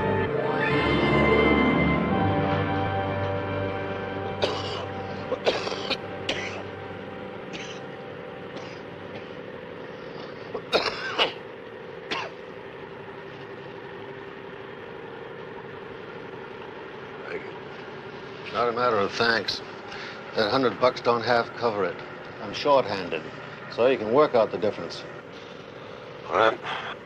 If you can manage it. I'll manage.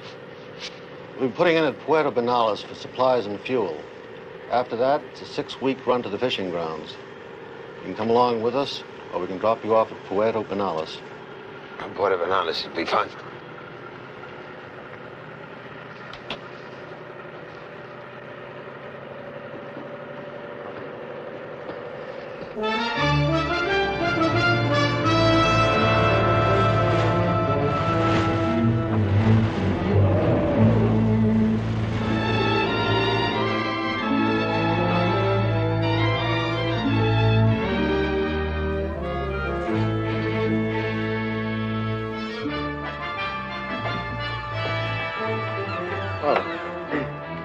Here, take these. Same stuff I've been giving you. If you can find a doctor in port, that'll be even better. Thank you.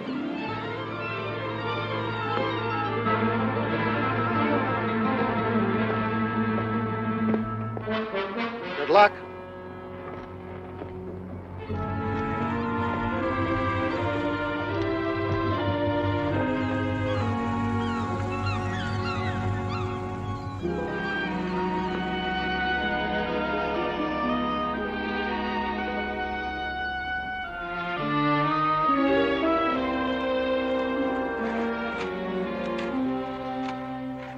Senor?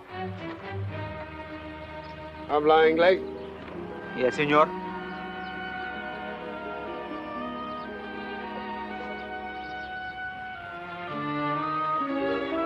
How far is it to Santa Luca? 300 kilometers, perhaps more. What's the best way to get there?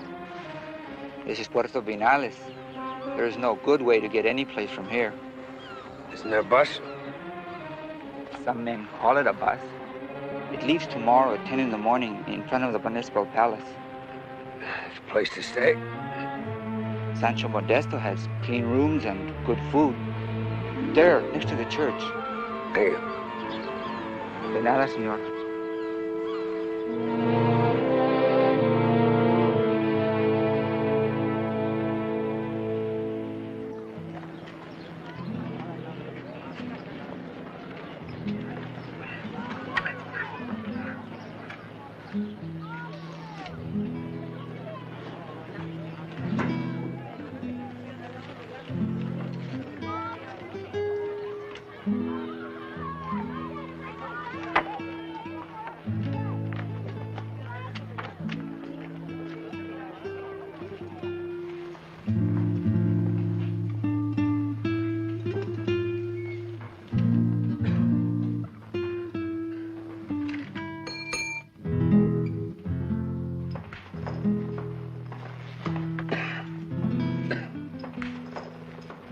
Yes, my friend.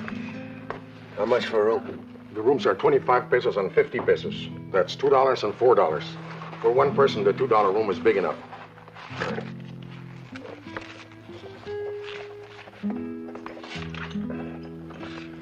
Here's the key. You feel all right? The room is upstairs on the right.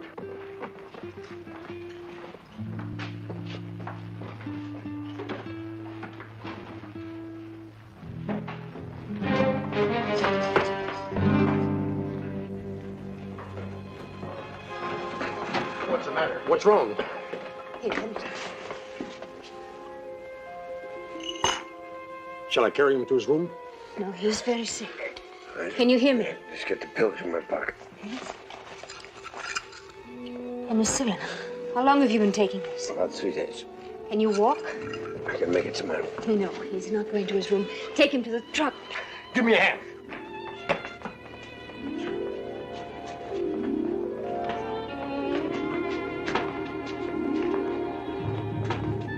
Here, never mind. I'll carry him.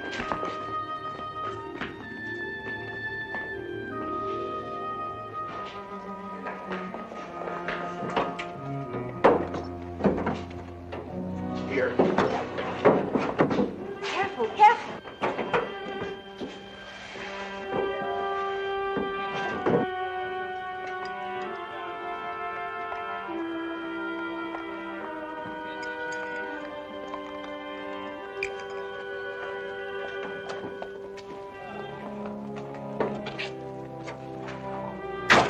Dr. Morales. He gave me this for his room. Oh, thank you.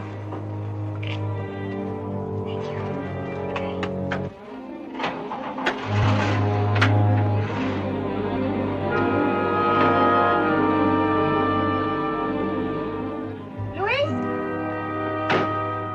Take him inside quickly.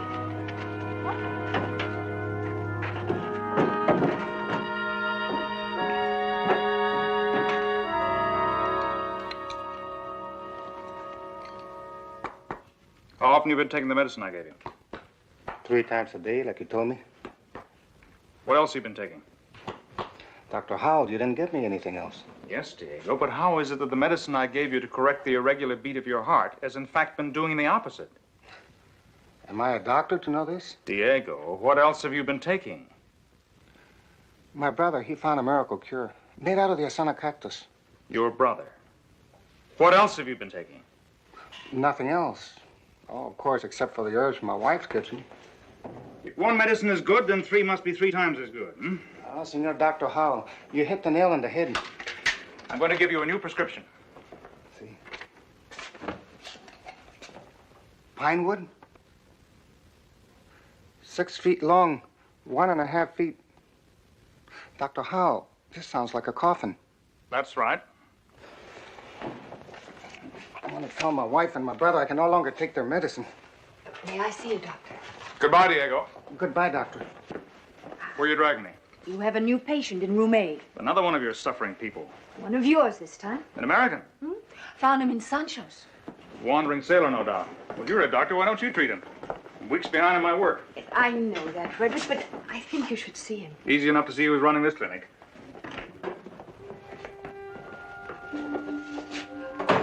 Doctor, before he passed out, he said he'd been taking these for 3 days. Mm-hmm.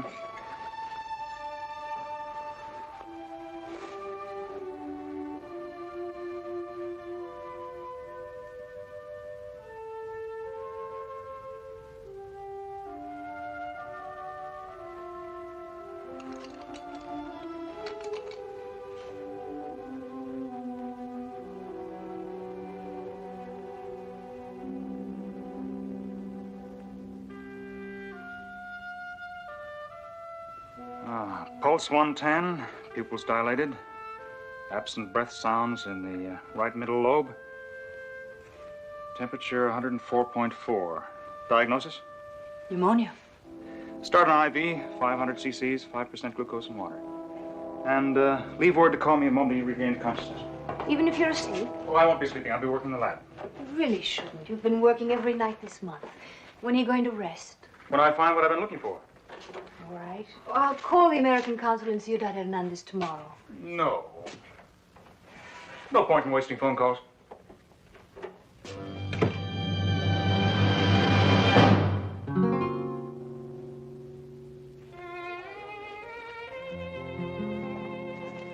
Manuel, my friend, it's really nice to see you. Good evening, Sancho.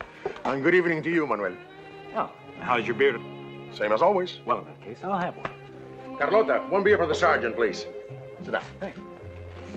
How's your family? Oh, they are well, thank the Lord. Doc and Inez, they're doing well in school? They do well. Well, so much for old things. What about new things? Such as? Well, you have an American here.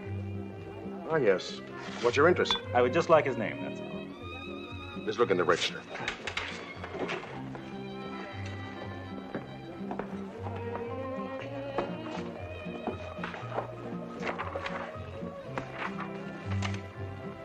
Here it is. Thomas Barrett. Barrett, huh? There's no Thomas Barrett among the crew of the Prowler. Maybe he was a passenger. Prowler was a fishing vessel. And why would a passenger come to Puerto Vinales? Who knows the way of the American coast? Perhaps he came here just to be alone. Where is he now? He's ill. Dr. Morales took him to the clinic. No. This one's on me. Please. Thanks, Sancho. Bye. Bye-bye.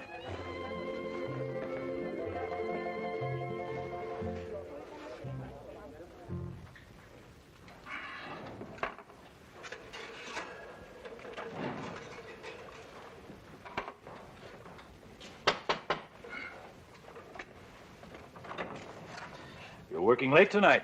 Yeah. So are you. Or is this a social call? Some of each. How are they doing? Still alive. But they will soon be dead like the others of your meningitis. My meningitis? Doctor, I didn't mean that. It's your people who die of it by the score every year. At least my people don't waste their lives struggling against the wind. A strong wall keeps out the wind. Even the hurricane? Maybe. Oh, you're a fool. The disease is as old as time, and it'll be here when your walls are dust. What can I do for you, Sergeant? You have a new patient here, an American, who was on the fishing boat that came in this morning. What about him? I'd like to talk with him. I'm afraid that won't be possible. I must insist. Oh, very well. Then I'll ring up the isolation ward. Isolation? That's right. We do that in all cases of suspected plague. Since you're apparently immune, I'll tell the duty nurse to send you right in. That won't be necessary. But I will expect a call from you tomorrow with a complete report on him. Who he is and why he has come to Puerto Vinales. I've already checked on him, Sergeant. The consul at Santa Lucia is a personal friend of mine. The patient's name is Thomas Barrett, and his record is completely in order. Dr. Morales and Dr. Howell.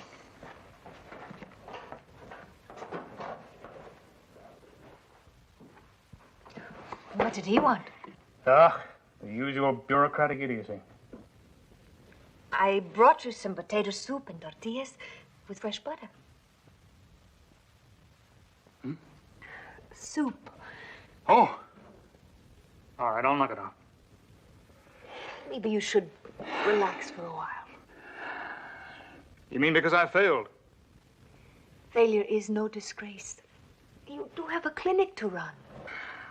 I didn't come here to be the great white doctor to a horde of grateful peons. I came here to find a cure for what has been killing these people since the beginning of time. Yes, I know. Sometimes I think my people mean no more to you than the animals in those cages. They are footholds so that you can climb your great mountain. And on the top of that mountain is a way to save their children's lives and their children after them for all time. If it is there. You don't have to believe in it. Frederick, forgive me.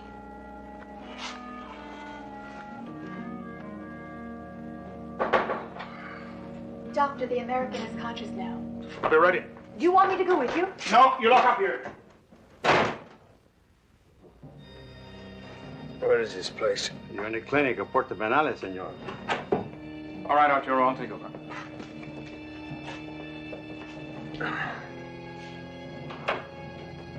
How are you feeling, Dr. Kimball?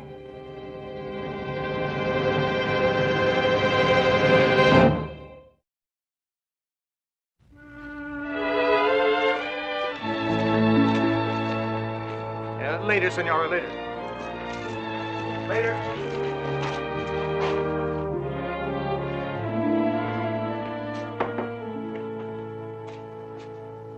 Top of the morning, Kimball. By the way, in case you're wondering how your fame is spread all the way to Puerto Banales, I get the hometown papers by Pony Express. I'm always proud when one of my colleagues does something to distinguish himself. Thank you. Don't mention it. The real thanks belongs to Dr. Morales. She found you in Sancho's. Probably saved your life. Well, thank her for me, will you? Why don't you thank her? Because I'm leaving. Why? Well, you know who I am. You know the answer to that. The day they brought you here, a police officer came by. I sent him away. Why? Because you're a doctor. Well, I'm not exactly what you'd call a colleague any longer, Doctor. I'm a convicted murderer. I don't care if you're the mad bomber. You're a doctor, a trained physician. What is that supposed to mean?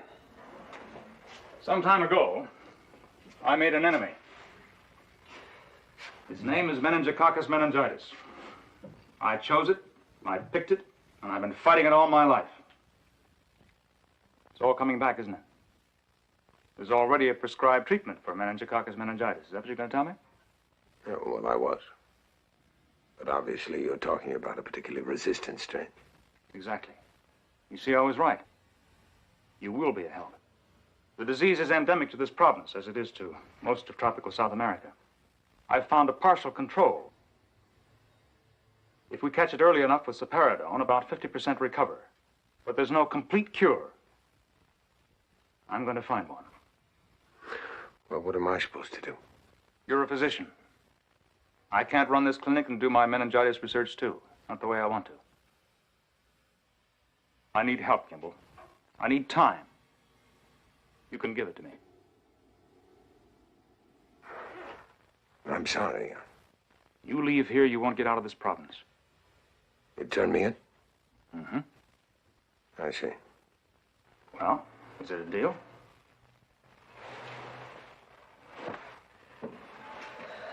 Yeah.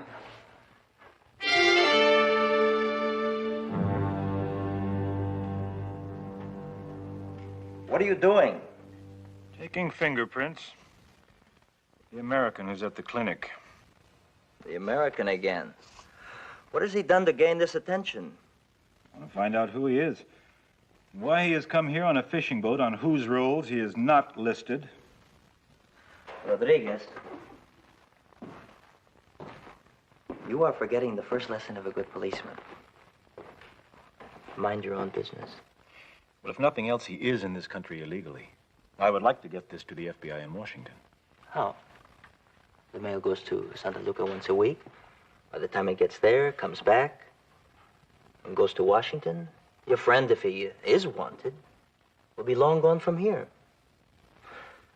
And if he isn't wanted, well, then you've wasted your good time. I could go to Santa Luca and send a cable. Rodriguez, you are an excellent police officer. I need you here, not in Santa Luca chasing ghosts. Maybe you will be lucky, and this man will commit a robbery or murder, and then you can arrest him. Until then, I want you to leave him alone. Is Dr. Howell above the law? Are you so thoroughly the police officer that fear is all you know that passes between men? Well, speak to the people of this village, and they will tell you about Howell. Oh, the people are fools. You saved their lives. Speak to Nunez, whose son he saved from the influenza. Or Valismo, whose children he stole from death's door. Or speak to me about the time he killed the malaria before it killed me. All right, perhaps he did those things, but for his own glory. Was there not glory enough where he came from? Of glory and money there were plenty. On Park Avenue with the great physicians? Howell came here. He is our friend Rodriguez. And I will not have you trouble him without reason. Yes, Captain. I'll be back.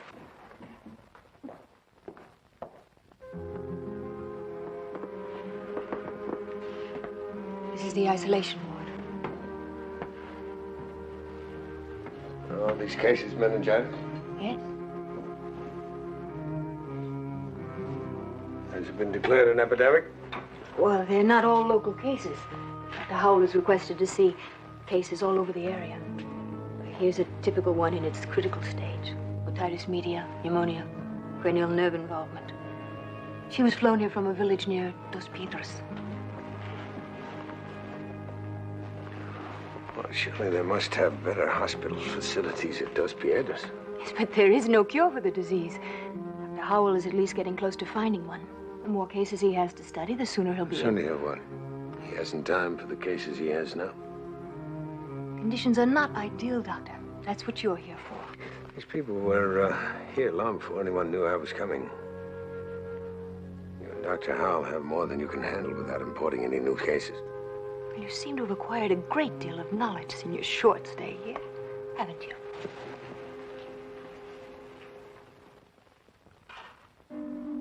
No, I grew up in Santa Luisa, about 70 miles from here. In our village, a rich man was one who owned 2 chickens or maybe a cow. For the rest of us, life was just one constant journey between disaster and catastrophe until death put an end to it. I was lucky. For me, disaster came in one day and destroyed almost all of my life. You really want to hear about this? You want to tell me? I'd like to. I want you to understand about Howell and me. See, when I was 8 years old, there was an earthquake, and with it came a fire. My whole family was killed. Somehow I survived, and Howell found me. He was a young intern attached to a United Nations aid team. Since there was no one to take care of me, he was literally stuck with me. So he took me into his home, he and his wife. What happened to her? She died. From meningitis? Yes. So, we were all that were left, Howell and me. He started his clinic, raised me, and later he sent me to the University of Mexico, where I got my degree. Then I came back here. To help him find his cure? No. He's my family. Who knows if there is a cure or if anyone will ever find it. All I can do is make it possible for him to try.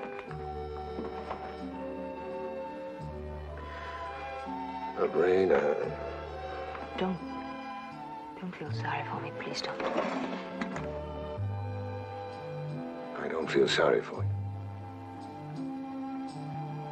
That's not what I feel at all.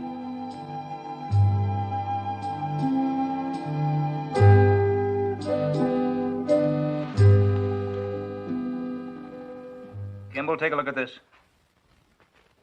It was taken from our prize guinea pig this morning. Complete absence of Neisseria intracellularis. Now take a look at this one. This was taken from him 2 days ago. As you can see, the disease is in an advanced stage. What happened? I don't know. Come here. There he is, healthy as the day he was born. 2 days ago, he was dying of meningitis. Here's a list of the things he's been shot with. Sulfamarazine, sulfadiazine, penicillin, sapariddone, vitamin K. A double dose of sapariddone, in fact. But all drugs that have failed before in this stage of the disease. Something worked this time? The what? The hand of God? Maybe it is that after all. Maybe it was some combination of these drugs, some sequence of administering. Nah, they've all been done before. It's in the records there, Kimball. Well, we'll try double sapariddone on each of the others. All right, you get some rest. I'll go over the list and repeat the sequence with some of the other animals. Okay. Call me if you need me.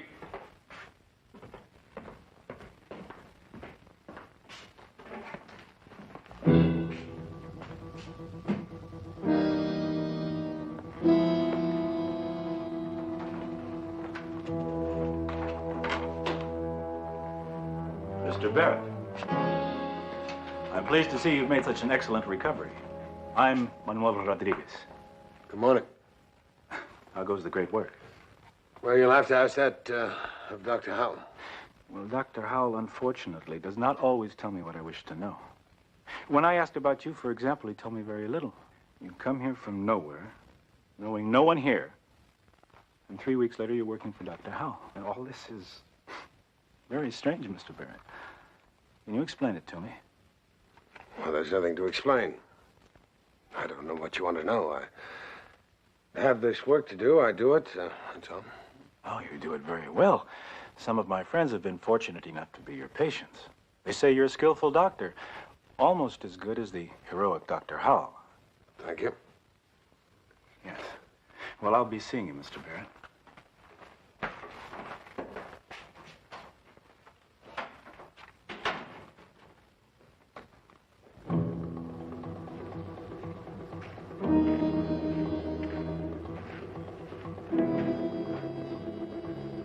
We're going to Ciudad Hernandez to check on Senor Barrett. Well, Captain Gomez told us... Captain Gomez won't be back until tomorrow.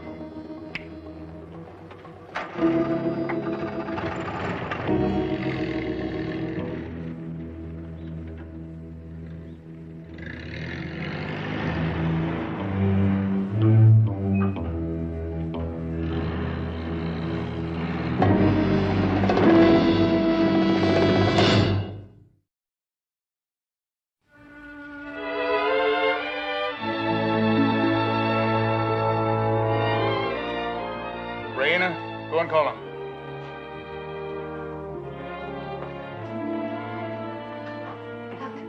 Come quick.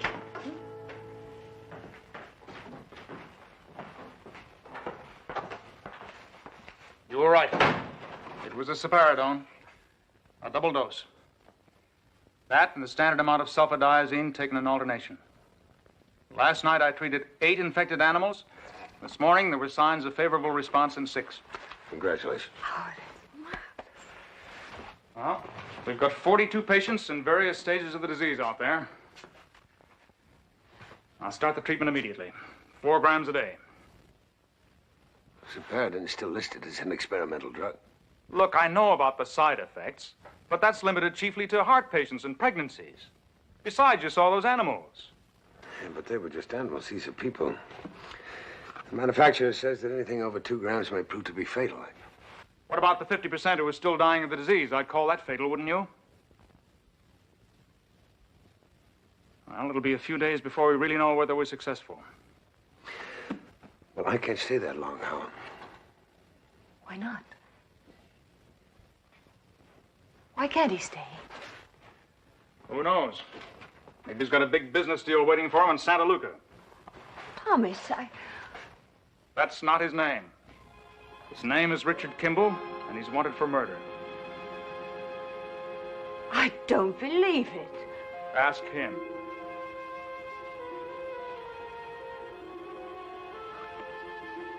Yeah, that's true. We made a bargain. I promised not to turn him into the police. In return, he promised to help me. That's not a bargain. That's blackmail.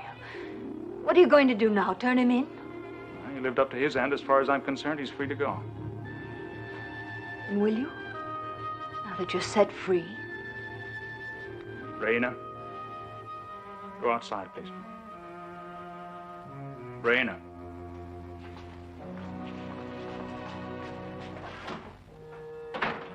She'll be all right. Later, you can explain that you're innocent. And you'll be able to resume being lovers or not, as you choose. All right, Doctor, we all know how tough you are. Not tough enough. I finally got it. Meningitis? Unless you're just making up a lie to keep me in. Of course I would. But in this case, I'm not lying. You're a doctor. It's easy enough for you to check. My temperature's up to 102. My blood work checks out positive. Don't worry, Kimball. We've got a treatment now. But I'm going to need you. All right, I'll stay a while. Good. I'll start the treatment of the patients tonight. You get a good rest, and you can take over in the morning. By Monday, we should know how it works.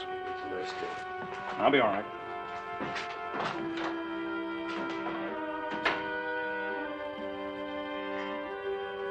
Judge, according to this chart, half these patients have received no medication within the last 24 hours. Yes, Doctor. What? Those are Dr. Howell's orders. What's the reason? I don't know, Doctor. Take care of this.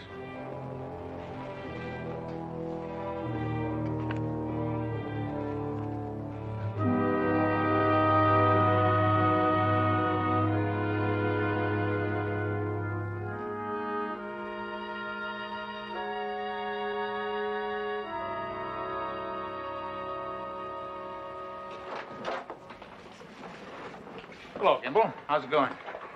Over half the patients are getting a double dosage of Separin. Good. The duty nurse told me that the other half are receiving no medication at all. Well, we couldn't treat them all.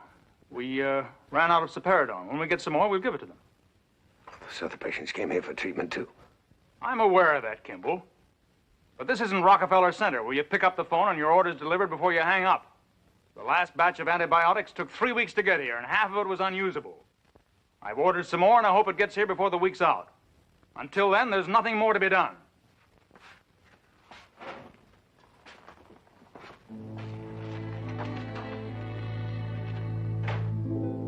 Any improvement? Without the Separin, there's nothing to stop the infection. Why don't you take a rest? There's nothing more you can do now.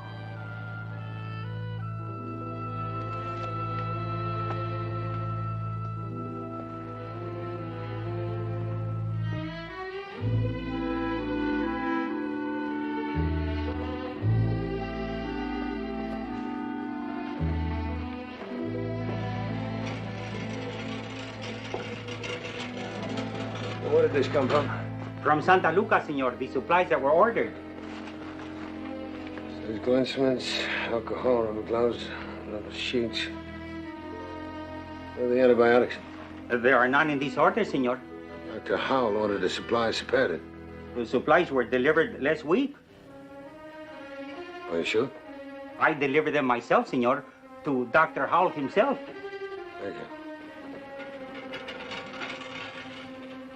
Arturo.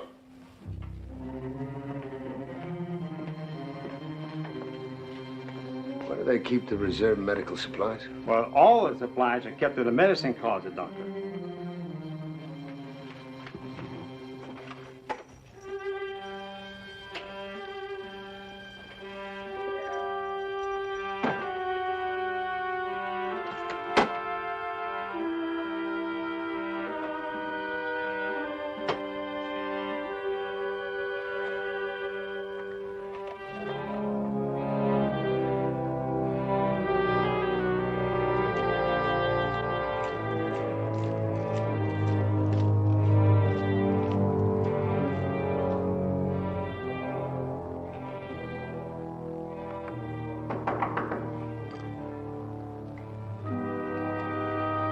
Come in.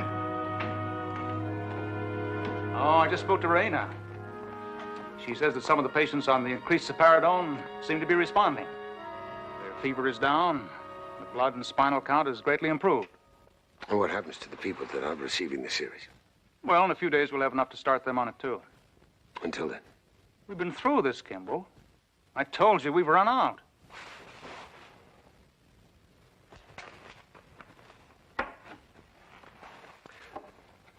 It's been in the supply room for about a week. That's all I've got, and it's not to be used until I say so. Why, because it might interfere with your experiment. That's right. They're tolerating an increased dosage, but they may require more. I need that reserve. These people came here for treatment, too, Doctor. Treatment? Who's talking about treatment? I'm trying to find a cure. You found a cure? A 100% cure. All we know is that a double dosage of Saparidone cured some guinea pigs. Well, human beings are not guinea pigs, Doctor. They may require more, maybe even a triple dosage. And if they do, I want to be able to give it to them. Doctor, there are 11 people. 11 people in there that are dying. Now, half of them could be saved with one single dosage of this drug you're hoarding. Do you want me to give it to you in simple mathematics, Doctor? You're talking about 5 or 6 cases. I'm talking about thousands. And thousands more who haven't even been born yet.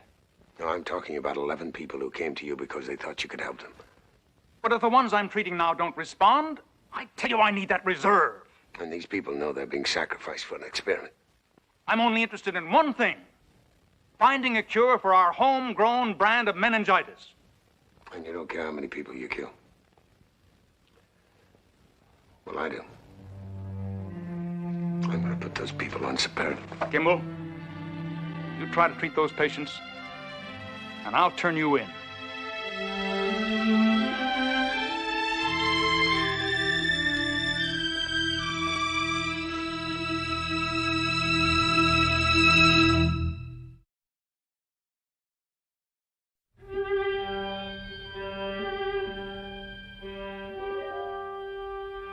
Mr. Ramirez. 4 cc's of Saparidone, 2 cc's of sulfadiazine. IV at 1 a.m. Who's next? He's the last one, Doctor. All right, Dr. Morales will be on at 5 o'clock. You give her the list of patients. She'll take over from there. Senor Doctor, won't you be returning tomorrow? No.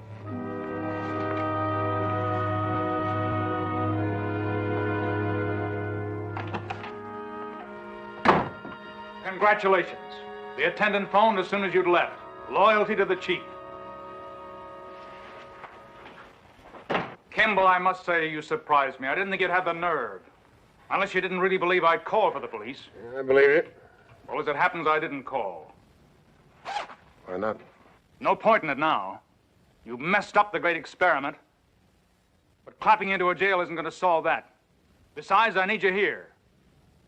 I'm not going to stay, Hal. I've done my work. You got your cure. But we don't know yet if it's a cure. It looks good, I'll admit. But we need time to assemble and analyze the results. I need you here.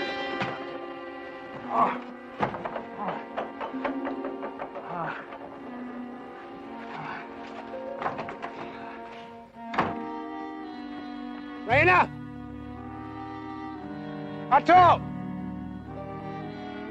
Go get Dr. Morales. Then help me with Dr. Howe. I want to get him back to his cottage. There. And here is your Dr. Barrett. Richard Kimball wanted by the United States authorities for unlawful flight to avoid execution. Are you sure this is Barrett? It is him. In Ciudad Hernandez, they were not so protective of the great Dr. Howell and his friends. They matched his fingerprints, and you see the picture. All right. Let's go.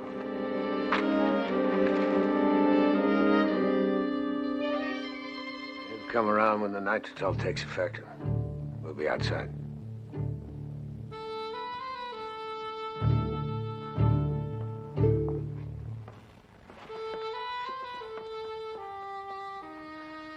It's meningitis, isn't it? Yeah. His treatment didn't work.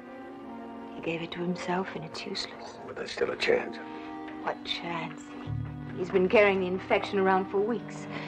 It's already too far advanced. He's dying. And his serum is a failure.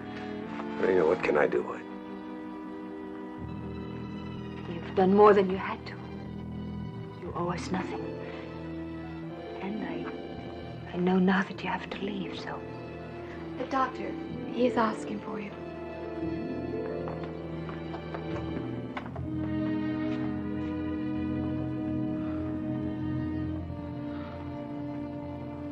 Still around, eh, Kimball? Dr. Kimball has been treating you. He could have saved himself the trouble. You're going to be fine.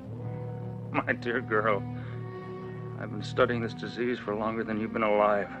I am not going to be fine. I'm so sorry What do you mean? that your drug failed. All your years of work were wasted. Oh, save your tears, Angel. The drug works fine. I never took it. You're talking about... Why didn't you? A few years ago, if you remember, I took a vacation at Santa Rita. The fact is, I went there to recuperate from a coronary attack. Rather a bad one. I didn't know. Oh, there was no need. But anyhow, you can see why I couldn't take any Siparidone. Side effect. But even with the side effects, there was still a chance. A very slim one. If I didn't make it, I'd have been dead then and there. This way, I bought myself a couple of days. For more testing. But why? It wasn't necessary. The only thing that was ever necessary was for me to do my work. And now it's done. Pharmaceutical house can clear up the details. You better get going. There's a smart cop named Rodriguez on your trail. And I won't be around to keep him off anymore. Well, I don't think you're doing that for me, are you? Not really. But when Rain has finished her work here, she'll be looking around for a new life. And I've decided that your chances are pretty slim. She loves you. I wouldn't want her doing anything foolish. Nothing personal, of course. Of course.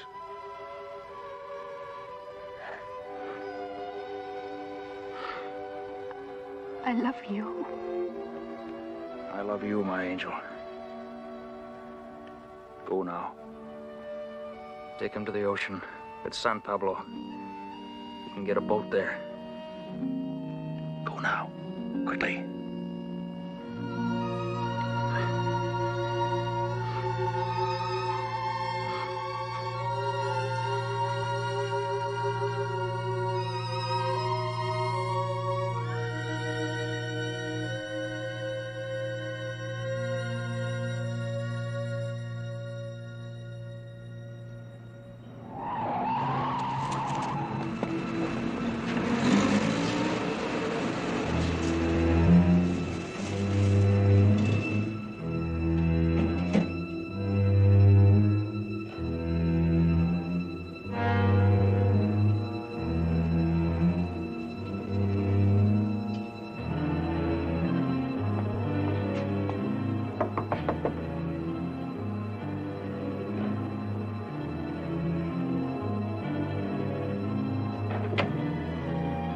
Senora, may we see the doctor? The doctor is very ill, senor. It is a very important matter. Maria! Let them in.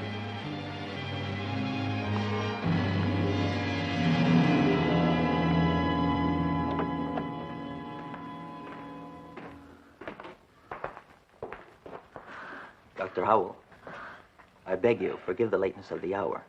Oh, there's nothing to forgive, Pablo. A visit from my friend is always welcome. I'm sorry you are ill. I hope you will be well soon.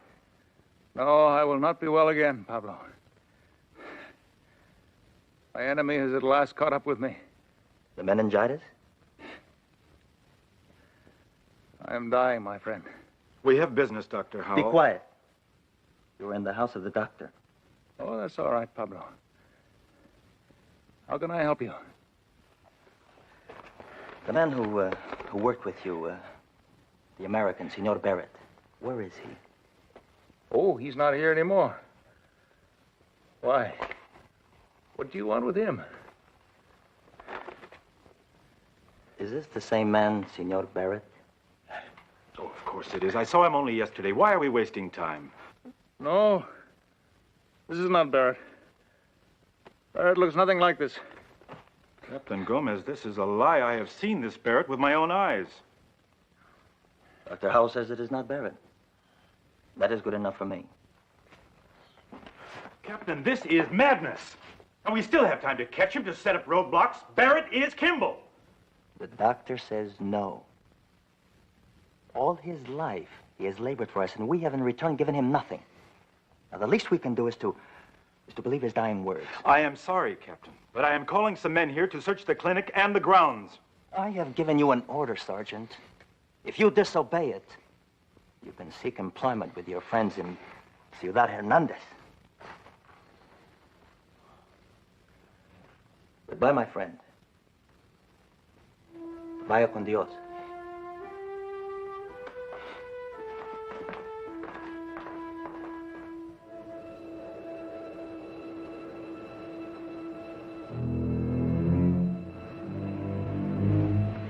Arenas, let's go.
There are the boats. Tell them you're from Dr. Howell, and any one of them will take you anywhere you want to go. Why is it that I'm always attracted to men who chase a dream? Maybe it wasn't just a dream for you. And for you? I thought that's all it was. I'd stay here. Perhaps it's time for me to have a dream. And I think I know now what shape it will take.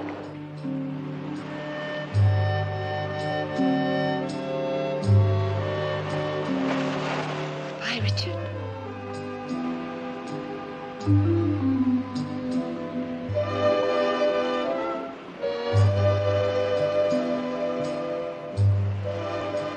Adios.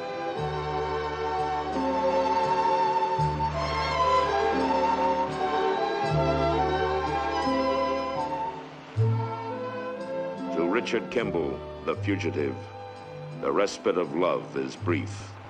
The end of love, a necessity of survival.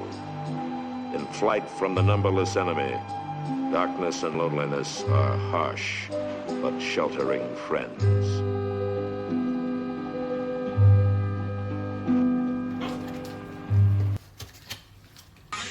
Hello, xin chào tất cả các bạn đã quay trở lại với kênh của mình. Hôm nay mình sẽ tiếp tục lại bức tranh cậu bé nhé. Đây là sách phải làm mà cô. Ngày mai đến lớp làm học bài này nhá, không phải làm bài này.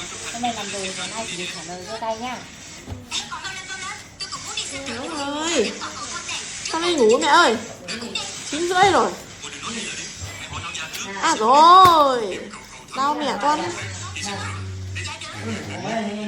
Đi nào. Đi cầm ấy đây nè. Rồi. Đúng. Cầm nhiêu đi. Đấy nhiêu đi. Trên YouTube thì được mặt để áp dụng.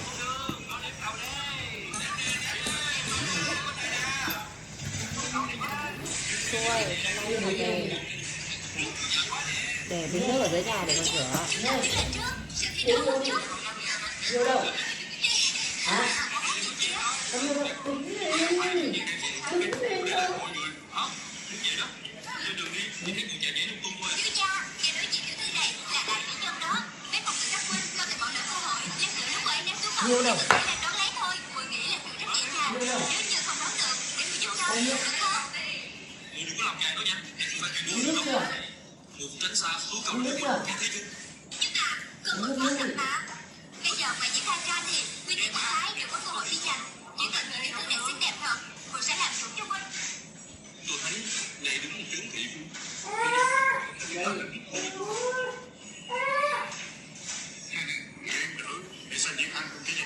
vậy? Con giải thích ra nghe thử. Bởi vì dĩ Khang trong lòng huynh ấy. Ôi trời ơi trời, ôi da, ôi trời.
Rồi tắt quạt đi rồi.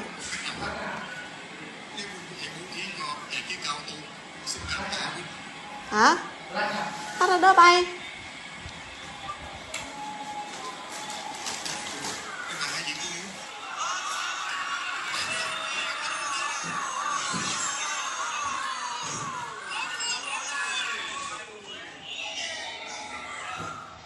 Các vị hương thân, các vị phụ lão, các vị bằng hữu, hôm nay tiểu nữ nhà ta Đỗ Nhược Lan đã định ném tú cầu cầu thân.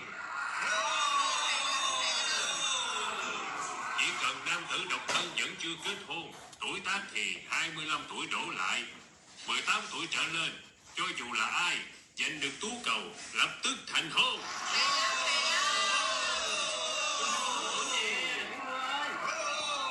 Nếu như người giành được tú cầu trong nhà đâu có thê thiếp hoặc tuổi tác không đúng, vậy tiểu thư sẽ nếm một lần nữa. Mong người đã có thê thiếp và người tuổi tác không hợp không nên mạo muội tới giành cầu. Được, bây giờ chúng ta lập tức nếm. Sớm 10 tháng 10. Sớm rồi.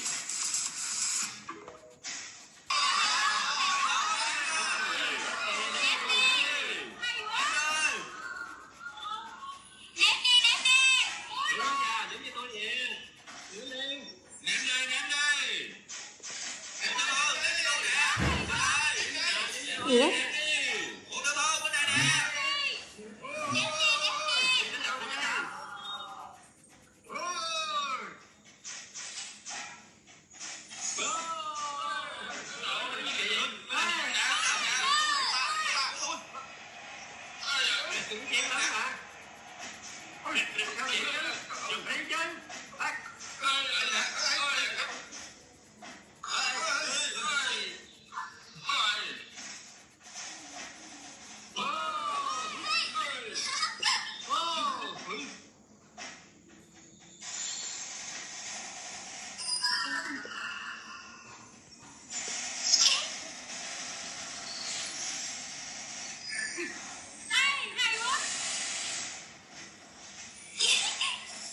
Ôi,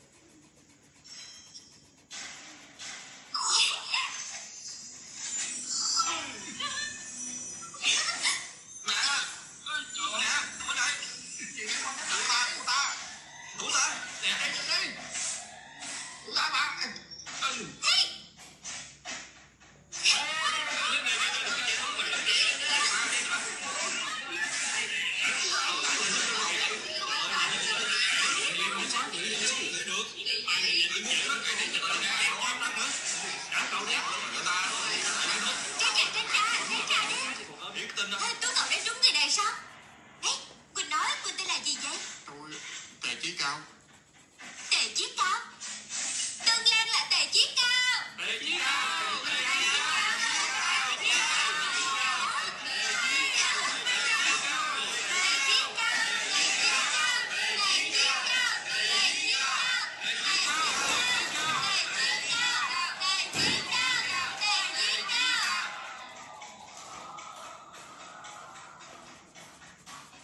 Rồi nó muộn Lần cái này ra không đó tin, bây giờ phải nếm lại.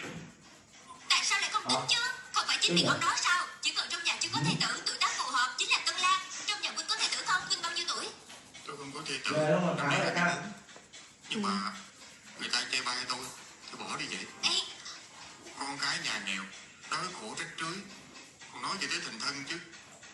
Xin trả Tú cầu lại, không dám trèo cao. nè, nè đứng lại. Làm gì có kẻ nó không giữ lời gì chứ? Người ta tuổi tác phù hợp lại chưa thành thân, hoàn toàn phù hợp quy định của ông. Tại sao ông không thừa nhận? Con gái của ông phải ném bao nhiêu tú cầu, hứa gả bao nhiêu Tôi dạ? là tiểu nha đầu ở đâu ra đây phá đám, dám quản ta hả? Tôi quản ông đó. Ông xem thường người ta, ném tú cầu rồi không nhận. Đúng là đã phạm vào. Phạm vào. Phạm vào. Ông đúng là đã phạm tội lớn khi quân.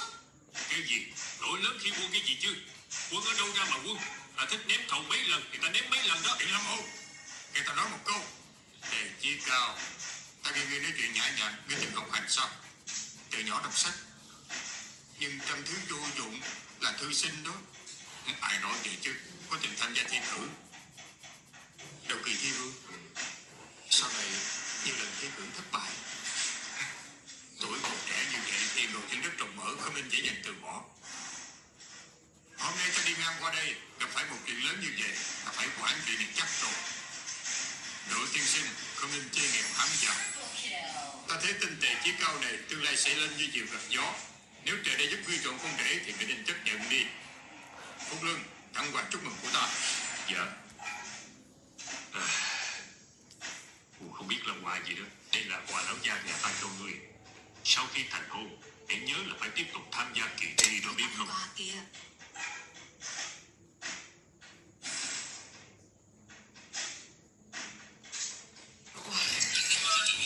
Nhiều quá. Phải đó.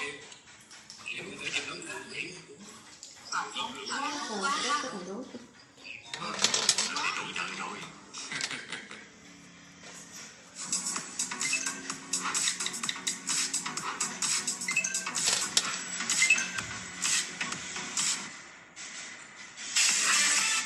Ta thấy tin Tề Chí Cao này tương lai sẽ lên như diều gặp gió. Nếu trời đã giúp ngươi chọn con rể thì ngươi nên chấp nhận đi. Phúc Lương, tặng quà chúc mừng của ta đi. Dạ. Ta tặng quà đó thì tặng cái gì thì không biết cái gì. Đây là quà nhà lão gia tặng cho ngươi. Sau khi thành hôn, hãy nhớ là phải tiếp tục tham gia kỳ thi đó. Là nhà ngươi. Ui bố nè.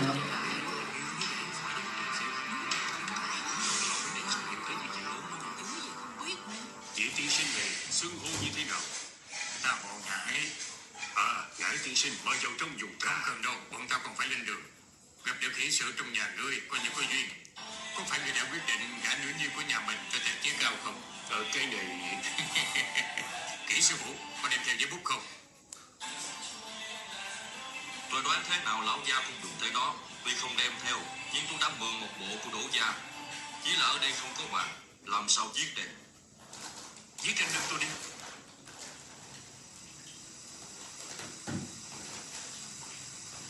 Không biết mình làm gì nữa. Họ định làm gì vậy? Thấy rõ mò quá. Viết cái gì vậy? Để không biết sao? Phải không biết có liên quan gì tới Tề Chí Cao không? Ông ấy viết gì vậy ta?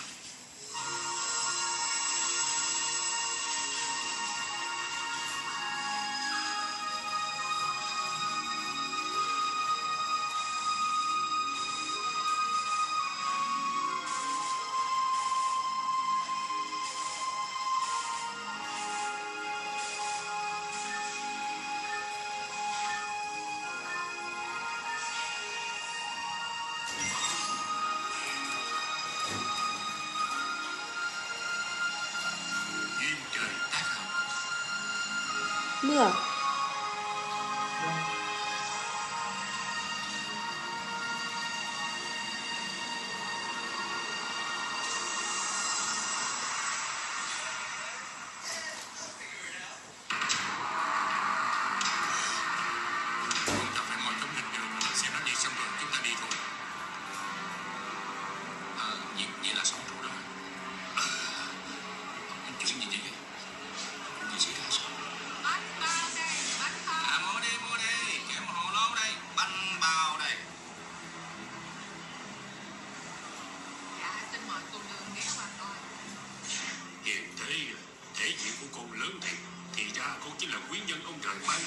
nhà của chúng ta. Các vị hương thân, nhà chúng tôi sẽ lập tức làm hỷ sự, mời tất cả các vị tới uống rượu mừng. Lão gia, lúc nãy người đã nói gì với Đỗ tiên sinh đó mà ông ta ngoan ngoãn nhận con rể vậy? Phải đó lão gia, lúc nãy người đã nói gì vậy? Thì chỉ nói với hắn họ thật của ta thôi. Lão gia không sợ hắn sẽ tiết lộ ra sao? Nói với hắn, nếu hắn dám tiết lộ ra thì chuyện vui này sẽ trở thành tai họa. Hắn dám tiết lộ hay sao? Hai điểm dạng của lão gia đã khiến mắt hắn hoa lên rồi. Hắn giống như không biết thân phận thật sự của chúng ta.